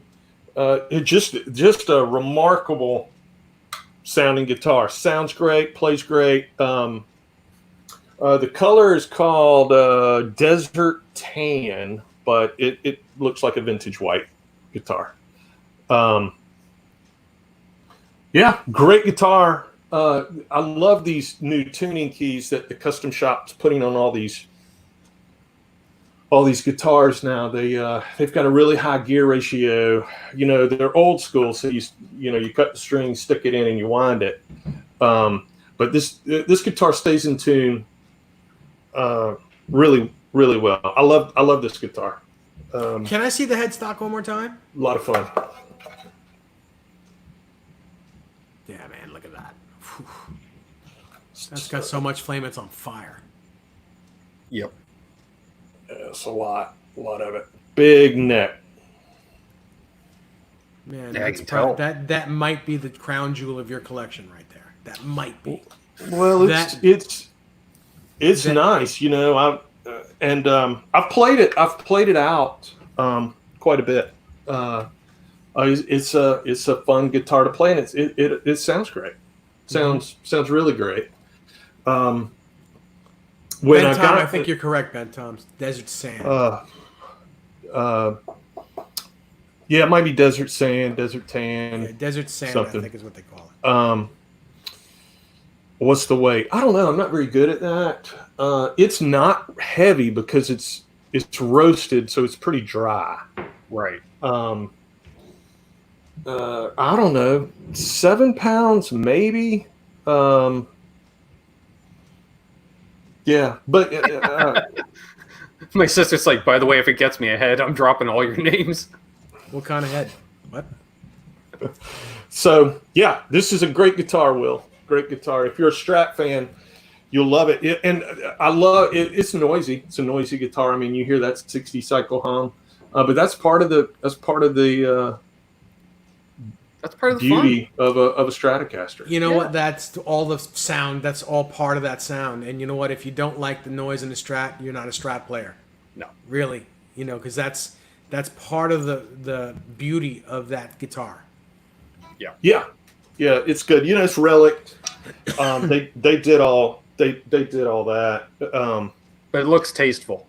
Well, it's just not overdone, Ben. It's funny because Dave and I were having a conversation today about the tendency of some of these companies to go crazy with the relicing, and I don't mind it, but I don't want it to. You know, I don't want it to look like I drug it behind a car. Yeah. You know. Exactly. Unless I'm the one that drags it behind a car. Oh yeah. You know, well, there's that, right? So John Harden said he sent his information. I'm just checking to see if I got it. So it says, Dave, Todd, Ben, could you name your favorite guitar in your collections? Ben, why don't you start us off? That would definitely be my 67 Telly, you know, because I grew up looking at that guitar for years before I ever played it. Yeah, like I can't imagine life without Telecaster, and that 67.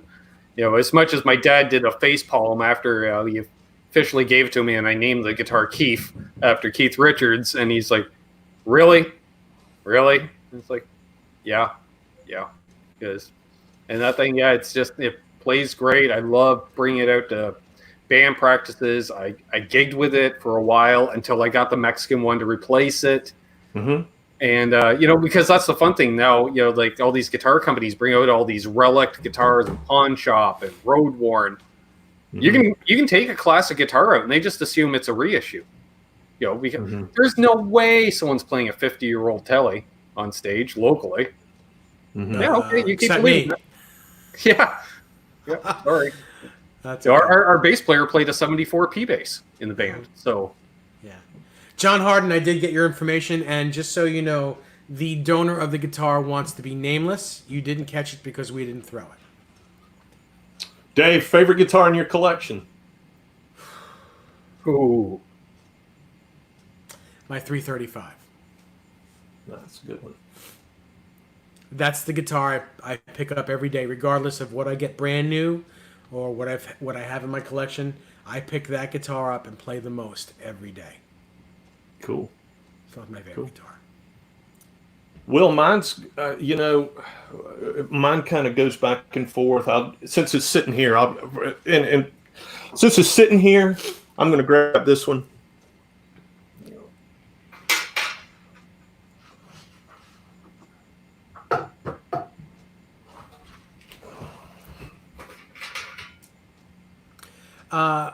Blackjack Guitar Nut says, "Why would they paint the roasted body? I would rather have it bare wood." Excuse me. A lot of times, when it's roasted, sometimes it's an alder or a basswood body, and they're very plain looking to begin with. Right. So I can understand. If it was an ash body and it was roasted. Yeah, I'd love to see those striations in the wood, but you're not going to get much movement in an alder or a basswood body. So that's why they paint over them, and it's usually a very thin lacquer finish. So you don't get it doesn't get choked by the paint. Yeah. All right, Ty. All right, Will, I'm grabbing it because it's right here. But my favorite guitar is going to be a Les Paul, and I have several Les Pauls, and I like them all. But I really like this one too. This is a 2008 custom shop with Motor City pickups in this one.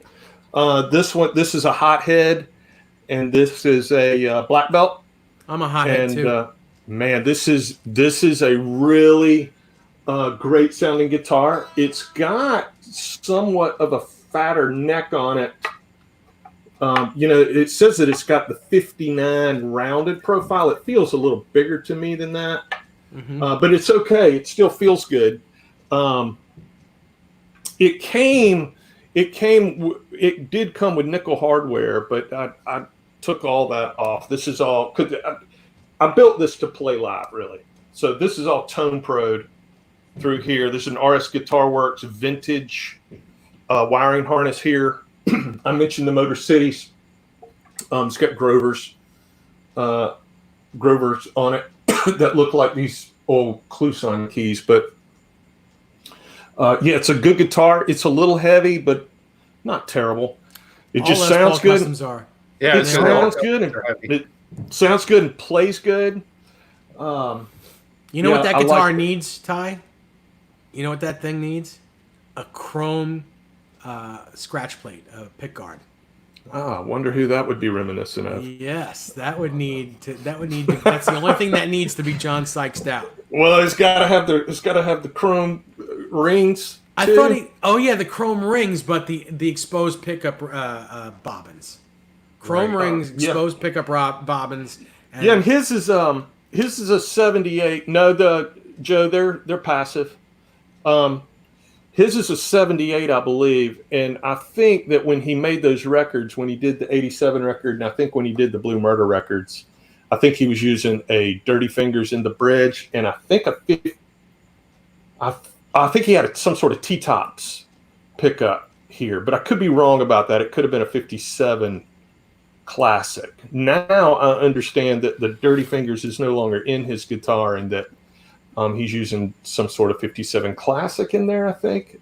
He's got a gear section on his webpage, and they talk about that. Mark Dillon Sykes. He's phenomenal guitar player.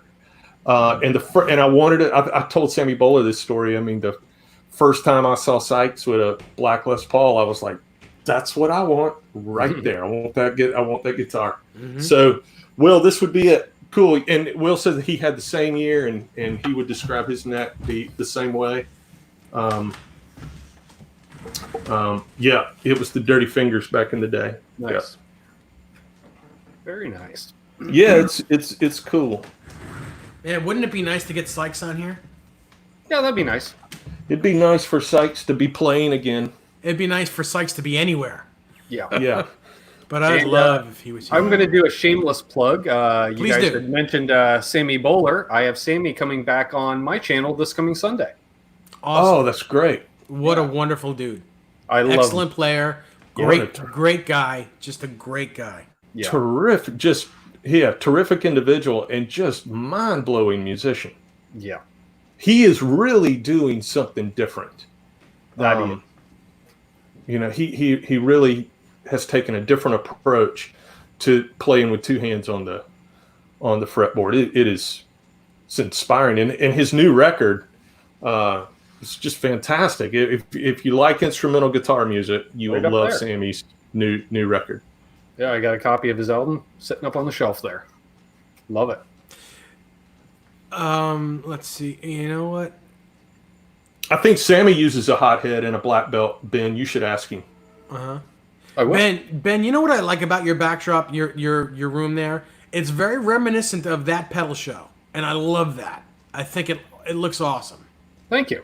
I just got to say, it just dawned on me. I'm like, that looks like that pedal show, but with guitars behind them as well. Where there's an option, if there's a kickback from an amp to another amp, that's a row for pedals as far as I'm concerned. Yeah, awesome stuff. There's Sykes and Billy Duffy, a la Sonic Temple, turning him into a Black Les Paul. Yeah, I do too. I like Billy Duffy a lot as a player. We had his tech on here several weeks ago, and we talked a lot about That Billy was Duffy. a great show. So Such if you didn't see that, Mark, you should really check it out. I also love the way Billy Duffy took a Black Les Paul custom and took the front off of it. So it's all black except the top. It's a wooden top. Kind of like a Mick Ronson Les Paul. I always thought that was really cool. Mm-hmm. I always thought that Gibson should have made a signature model for him. Didn't they do a custom shop? I don't know. Wasn't there a Mick Ronson Les Paul? Yes, think there was. they did. I think it was a very limited thing. They did, which is probably why Billy Duffy didn't get one of those.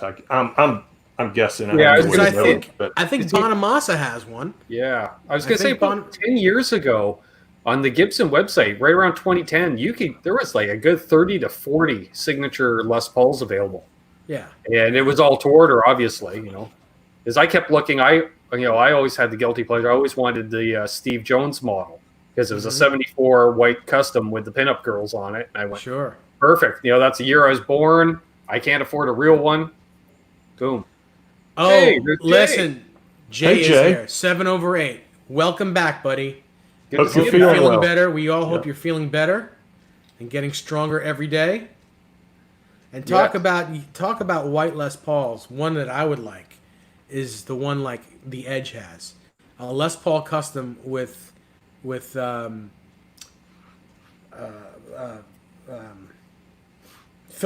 in it, with Gretsch Filtertron pickups in it. That would sound amazing because his sounds amazing. I also want to get a telly with Filtertrons in it. Good night, Bozique. See you, Bozique. There was something else I wanted to touch on for a second here. Hang on. Johnny claims he was born in 1980.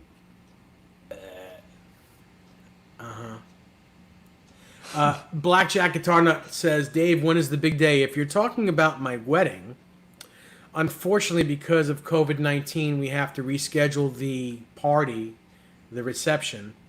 But as long as my my local courthouse is open, which it isn't yet, but if it's open, we'll still get married on August 22nd. Nice. But I think we're going to have the reception sometime in 2021, I believe in June sometime. I'll let everyone know as soon as I know for sure.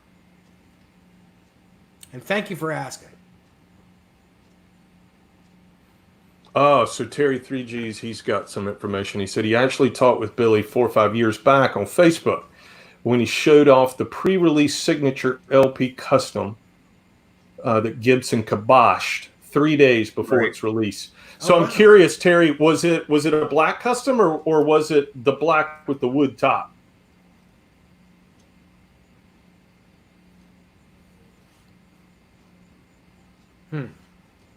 Absolute Mayhem, we'll have a DJ because we don't want the music to be the focal point. Which it would be. That would just turn into an all-star jam. Yeah, I don't want any of my buddies saying, I'll play. I don't want that. Sorry. Yeah. Sorry, or feeling everyone. obligated to play. Sorry, all my musician friends that are coming. No, thank you. Yeah. Hey, Dwight. Oh, Dwight. Yeah. You owe me a beer. What's up, Dwight? Nice. Cool. Thank you, Fruitcake. Good night, Tony. Yeah.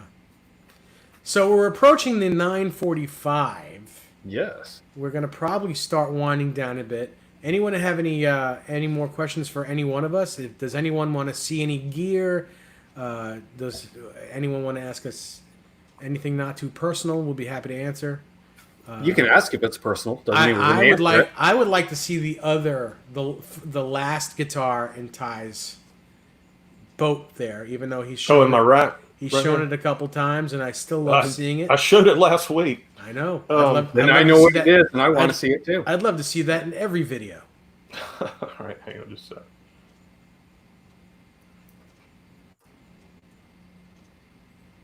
Looks like Fruitcake Tony's headed out. See you, Fruitcake Tony. Yeah, have a good night, everyone that's leaving. Damp Taco Lover wants to know Desert Island amplifier. Unfortunately, on a desert island, there's no power. So how would an amplifier work? I want the first solar-powered amplifier. Actually, I want the second solar power because the first you never want the first of anything. Rick Soga is here. Hey, Rick. Hey, Rick. How you doing? Hey, Rick. How do you like my new Charvel? Oh, hey, Rick. Winner, winner. Love this guitar. Mm-hmm. All right, so yeah, I showed this off. You know, we had JD Simon last week, Ben, and he actually spent time with the guitar that this was inspired by. So there's a 1960s burst, late 59 60s burst called Candy, and Joe Nags built 11 of these. That are said to be true to spec to Candy, all the way down to the relic marks. That they're true to the original. They reverse engineered the pickup, so this is a special called a Candy pickup that Seymour Duncan makes. This is just a fantastic guitar, and when I think about a '59 profile, this is what I think about. I'm going to rip my headphones out of my. This is what I think about on a '59 profile. This neck shape, great guitar. This is number 10 of 11. Number 10 of 11. This has a Brazilian rosewood neck, and then everything else is somewhat of a Les Paul spec, right? So there's mahogany body, flame maple top. It's got a great flame on it. I like how the flames. It's more of a chevron than straight across. It's beautiful. Yeah, beautiful. And then mahogany neck and Brazilian rosewood, and this guitar gets a lot of time with me. I love it. I like it a lot. It's like a PRS done right. It's yeah, and I played PRS guitars for a decade, and I loved every single one I played, and love. I still own PRS guitars, and yeah, that's a weird part for me. I never really bonded with the PRS I played, but every Nags I picked up, I went, "Holy crap, these are amazing." I love mine. I'll tell you that. Yeah. They're just an amazing guitar. They're great. Well, every Nags I've picked up the same. My buddy Jay just got a new Kanai, and his came with the Candy pickups as well, but his is more of the traditional Kanai shape. So on the top, it's a tad it's thinner, but around this part of the guitar, they're very similar in size. It's a very ergonomic. It's a very ergonomic guitar. Our neck shapes felt very similar. I didn't feel a big difference on there. And he's got other Nags guitars, but that happened to be the newest one, and I got to play it a few weeks ago, and it was pretty cool. I mean, I think that they're doing some really special things. I think Joe and Peter are doing some really cool things. They're making great guitars.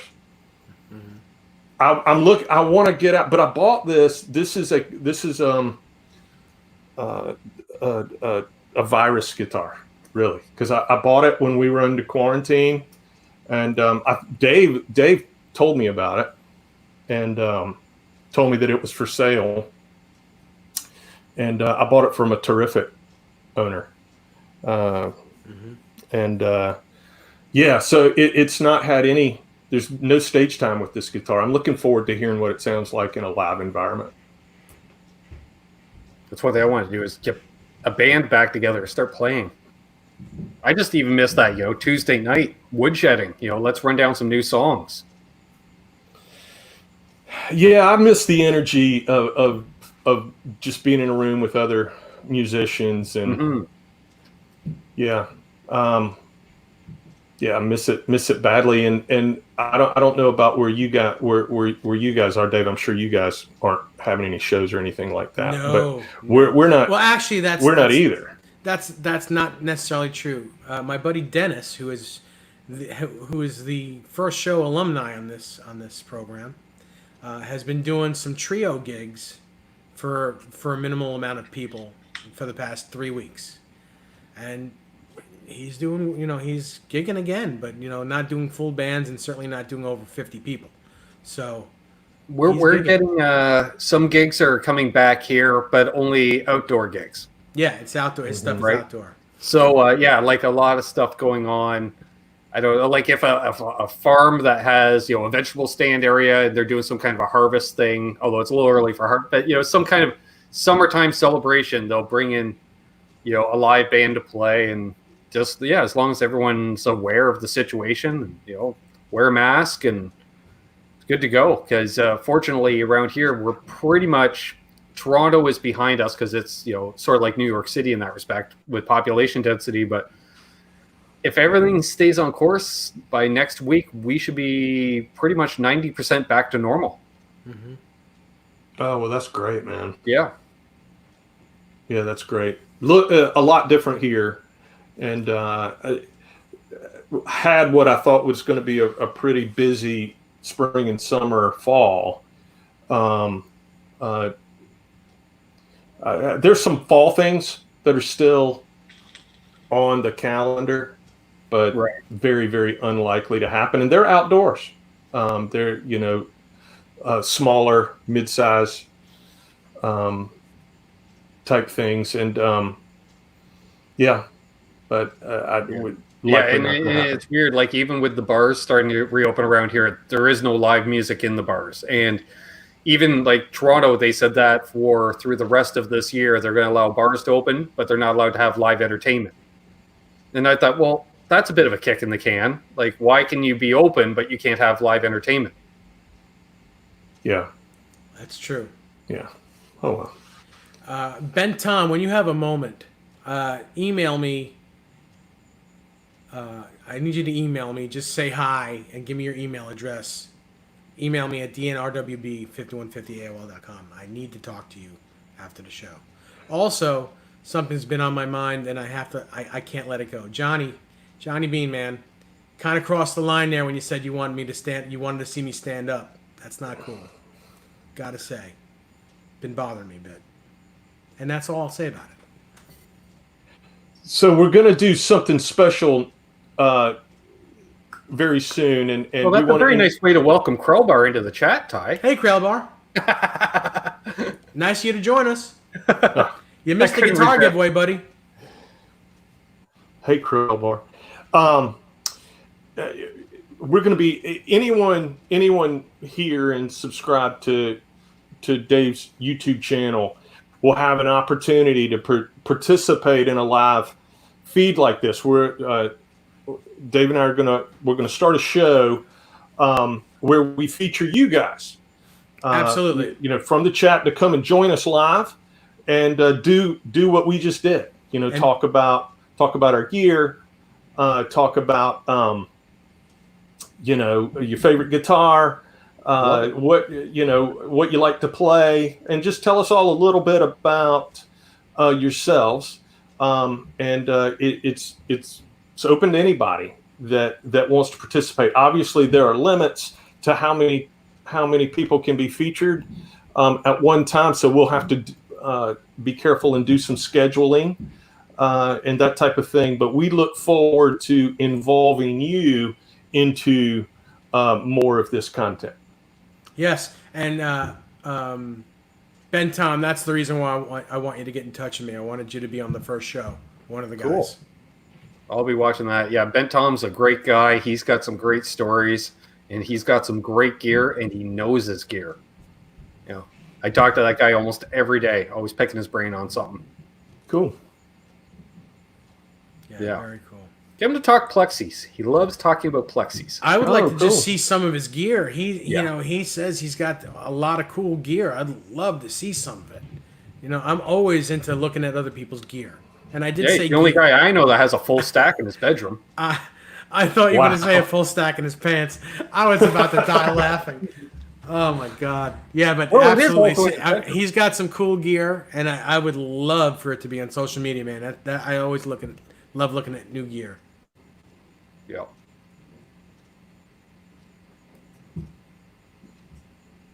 Krellbar, we did have a winner earlier. The guitar John is Harden. John Harden is the winner. and it was an Olympic white Squire Mustang. Yeah. And it's cool. It's It's actually a very cool guitar. Yeah. Now, Dave, what'd you set it up with? Did you set it up with 9s or 10s? I did. I set it up with 9-gauge strings, and I set it up with low action. It will not buzz anywhere. On the neck is very straight. I was surprised at that. I thought the neck would have some issues. No, that neck is straight. It sounds really good. The pickups sound really good. For me to be impressed with that guitar, man, that's a good guitar. It really is. I see Ben Tom says, I'll show you whatever you want. And he'll even include a guitar. Yeah, Amanda, you're very welcome. Your brother's always invited. You're invited on, Amanda, as well. You know, we will get to each and every one of you. Also, in order for, if you haven't subscribed to my channel, you do need to be a subscriber for us to have you on as a guest. It's a membership drive. And we appreciate that you take out 5 seconds just to hit that subscribe button. And Doesn't cost a thing. we're approaching 1,000 subscribers. I'd like to hit that mark and pass it. So any help that you guys and girls can give us, I don't like begging and asking, but please hit that subscribe button if you can. Thank you. Yeah. Yeah. It's right down there. It doesn't cost you a thing. I know, it's just a second out of your way. Hit the subscribe button and then hit the bell next to it, and you'll be notified when we're on. And you'll be also notified if we do any special shows any other nights. We don't do them often, but we will do some. We have done some in the past. We did the Johnny Highland on a Monday night. On a Monday night, we don't normally do Monday nights. You mean that was the show? It was funny because due to scheduling, we were on at the same time, and I ended my show at 9 on the nose. I have to apologize about your chat to learn something. I have to apologize about that, but you know, when a celebrity guest comes on and says, "I can't do your Thursday, can you try? Can you do another night?" We're going to do another night. Exactly, and I believe, you even reached out to me about that, and I said, "Dude, I totally get it. Yeah, we're at the whim of our guest schedules a lot of times, and like I say, I got off the air right away, and I hopped on, and I remember Johnny gave me a great intro on how to get into chicken picking. So, oh yeah, great. Awesome stuff. I really want to thank Ben tonight. Ben is not only a great friend, he's been a moderator of this show since the very beginning, and I didn't even ask him. He offered it up, and of course I said yes. He didn't even have a wrench, and he was doing his best, you know, before I gave him a wrench. He's just incredible. I know he does a great job with Pete Thorne. Yes. He's just super nice, and I appreciate everything that you do, Ben. Thank you so much. Thank you, Ben. Hey, I'm happy to do it. Like I say, you know, I love what you guys are doing, and I'm more than happy to help. And hey, if you haven't subscribed to me already, go ahead. And I believe I'll just say hi in the chat. Just do a search for my name, folks, and you'll find me on YouTube. If most of these folks are already subscribed, but hey, you don't even have to put the D in front of his name. Just you don't even have. I'm D free on YouTube. There you go. That just sounded so bad. I will say, you know, if you guys are any of you are looking to buy a guitar, a custom built guitar, or if you want your guitar set up, professionally set up, please check me out on theguitarwhisperer.guru. You can leave a comment and your phone number. You can tell me what you're looking for in the comments section. I'll get right back to you, and we'll go over whatever build you like, or however you like your guitar set up. I'll go over prices. I'll go over how I do it and the parts that I use, and give you the time constraint on how long it'll take to get your build, or the turnaround on your setup. So it's theguitarwhisperer.guru. Contact me and I'll get right back to you. Rob from Tessie's asking, what does the D stand for? That's after my father's name, David. Great name. Cool. After me, Yes. son. Well, Pops, I wouldn't mind being in the will. No. Well, I'm probably older than you anyway. Oh, dibs on the 335. You're all my children. And it's funny.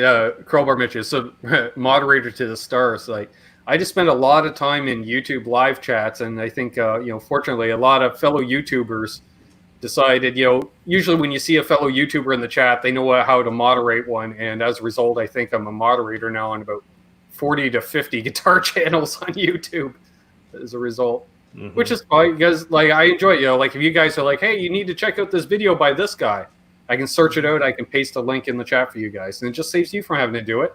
It allows you guys to keep rocking with the show. Yeah, awesome. Cool. And we certainly appreciate it. Mm-hmm. Awesome. So Canucks with Guitars, you've got Sammy on Sunday night.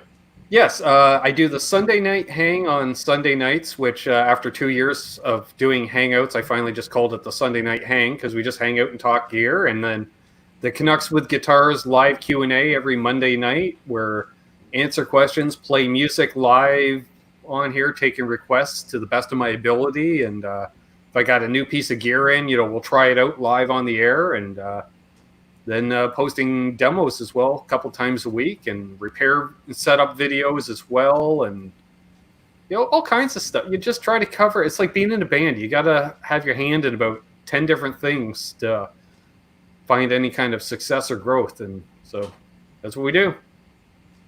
Well, it's awesome. I look forward to tuning in Sunday and seeing you and Sammy. Tom, does everyone here know Dave will set up their guitar perfectly? Well, I do, because that's how Dave and I began a friendship. I started sending him guitars, and I always appreciated that I could tell Dave exactly how I wanted the guitar to feel, and the guitar then he would clearly understand, because I'd get the guitar back and I really love the setup. That's one thing that I think sets me apart from most techs, is that I'll listen to you. I'll listen to the guy. I don't do factory setups unless you want that. Right. I will set up the guitar the way you want it. So if you want high action and blah blah blah, I'll set it up that way. I have no idea. If you want it to be set up the way I like my guitars, I'll do that. If you have something specific you want, I'll do that. I don't believe in one perfect setup guitar. It's only perfectly set up for the person that likes it. That's the rule of thumb with me. I'll set a guitar up the way you want it set up. Question for you, Dave, on that. Like, for me, because like certain guitars, you can't put the same setup on every guitar, because some guitars just won't take a really low and fast setup for whatever reason. It could be. Well, I know the reason. The only reason is the radius of the fretboard. Right. The smaller the radius, which I mean the rounder the radius, it can't be as low as something with flat radius, because it's going to fret out. The minute you bend, it's going to fret out. Right. So it has to be low for whatever guitar it is, but then I go from there. Right. And like Mayhem, he was mentioning, like, I'm setting up one of his guitars right now for him. What I did, because I have a couple different setups on guitars, and especially a couple newer ones where I've never really put my setup on them, so it has essentially a factory setup. I just handed him a couple of guitars, and they said, well, what feels nice to you? And he grabbed my Mexican Telly, which is set up really low and fast. And he went, oh, I really like this setup. I really like this. I said, okay, well, and he said, basically, we found after a while was he likes a very similar setup to me, so I know I basically set up for myself, and then just do 2 or 3 little tweaks to make it his setup. Quentin James has a great question, even though I know he was kidding. He says, can Dave set up a Made in Mexico Strat to look, feel, and play and sound like a Tom Anderson drop top? Asking for a friend. Well, Quentin, as you know, and I know that you were just kidding, but most people don't really know, a guitar can only be set up as good as the guitar is. You know, you're not going to get a Tom Anderson out of a Made in Mexico Strat. There are good ones and there are not so good ones, but I mean, there's a reason why a Tom Anderson is $3,000+ They're just extremely well made. They're handmade. They are like Ferraris. A Made in Mexico Strat is a good guitar, and you may get a fantastic one, but it's still just a Made in Mexico Strat. Mm-hmm. You know, it's unfortunate to say that, but it's the truth. It really is. Very true. Rick Soga has a great question. He says, what do you guys think of older guitars with Kahlers on them? I want a Les Paul Custom with a Kahler just for a Steve Clark tribute guitar. Oh, that's cool. Yeah, I've had guitars with Kahlers on them. They were fine for me. I mean, I didn't have a lot of the problems that a lot of other players seem to have with those. I don't own a guitar right now with a Kahler on it. Dave, I know you have a pretty strong opinion. You know what?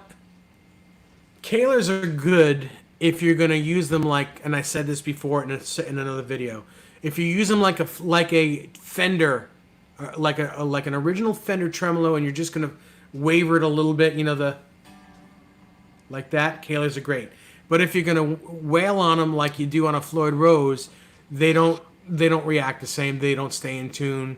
The nut clamps on those guitars, the metal is softer. So if you tighten them too much, they're gonna get divots in them, and the string is just gonna move in that nut. Whereas a Floyd Rose nut is a lot stronger metal steel, and you may get a little something in the chrome, like the chrome covering might come off a little bit, but it's still steel and it's not going to get a divot in it. It's going to be a lot stronger. You can clamp them down harder, and the guitars will stay in tune much better. But you know, like I said, Kahlers are good if you can use them like you would use a Fender tremolo, just for a little vibrato. I agree. Yeah. Any other questions in here? We have 47 people. We got Quentin Boner says he Jam hates in the here. Kahler. Quentin says he hates the Kahler. It's almost bad as the Wonder Bar, the Washburn Wonder Bar. I agree with you there. Yeah. I never played one of those. Yeah, never played one. Sean Zimmerman, the Floyd Rose style Kahler is fine. It's good. It's better than the regular Kahler. Still not as heavy and as heavy duty as a Floyd Rose, but a lot better than the original Kahler. They have the same feel as Trans Trims?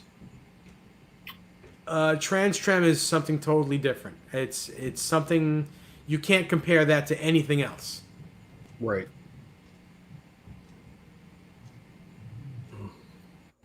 Nice. Yeah. And thank you, Boner Jams. I try. Now, I believe on that note, it's 10:09. Does anyone have anything final to ask or say? Because I think we're there. What do you guys say? I'm good. Myself. I did my shameless plug a few minutes ago there. So, well, thank you for joining us, Ben. Both this channel and mine. Who do we have next week, Ty? Do you remember offhand? I do. We have Steve Brown. Ooh, that's right. Who From is Trickster? He's a pretty phenomenal guitar player. He released an album last week with NEZ SEZ alum Greg Smith called Tokyo Motor Fist. They have a new album called Lions. It's a fantastic melodic hard rock record. He's of course is still the guitar player for Trickster, and he is the guy that has subbed for both Vivian Campbell and Phil Collin in Def Leppard. He is the go-to guy when one of those guys is out. Yep. He is a fantastic player. We're looking forward to getting into it with him. That's a next tall week. order to know both parts for Def Leppard, right? Because those Yeah, guys and play up, and you're playing two different things. That's right. That's right. That's right. But Metal Soda wants to know what this guitar is. We discussed it in the beginning of the video, but it is a Charvel Nitro, like a pre-pro custom shop. I believe this is like a 2008 guitar. It's a Relic Nitro, and it's amazing. The guitar is just killer. Cool guitar. Yes. Mm-hmm. Good night, Joe. Thanks for joining us. I want to thank a very good friend that shall be nameless for allowing me to buy this guitar. He is in the chat with us. Thank you so much. I love the guitar. Thank you, Amanda. We appreciate you being here every week. Blackjack Guitar Nut wants to know if I've ever played a King Trem. I've never even heard of it. I'm sorry. No, not familiar with King Trem.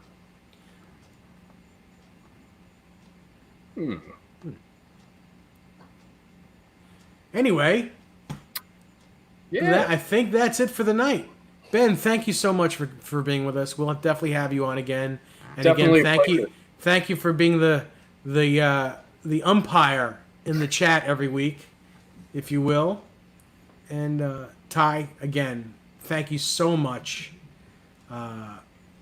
Everything that you do with me here is just it's gold. It's gold. Always a pleasure, Dave. I appreciate it. Yep. Thank you for everyone joining us in the chat tonight. Yes, thank you all. Join us tomorrow night on the Johnny Beans Show at 8 p.m. on Johnny Beans channel. I'll be there. And we'll see you all next week. Have a great week, everybody. We'll see you then. Good night.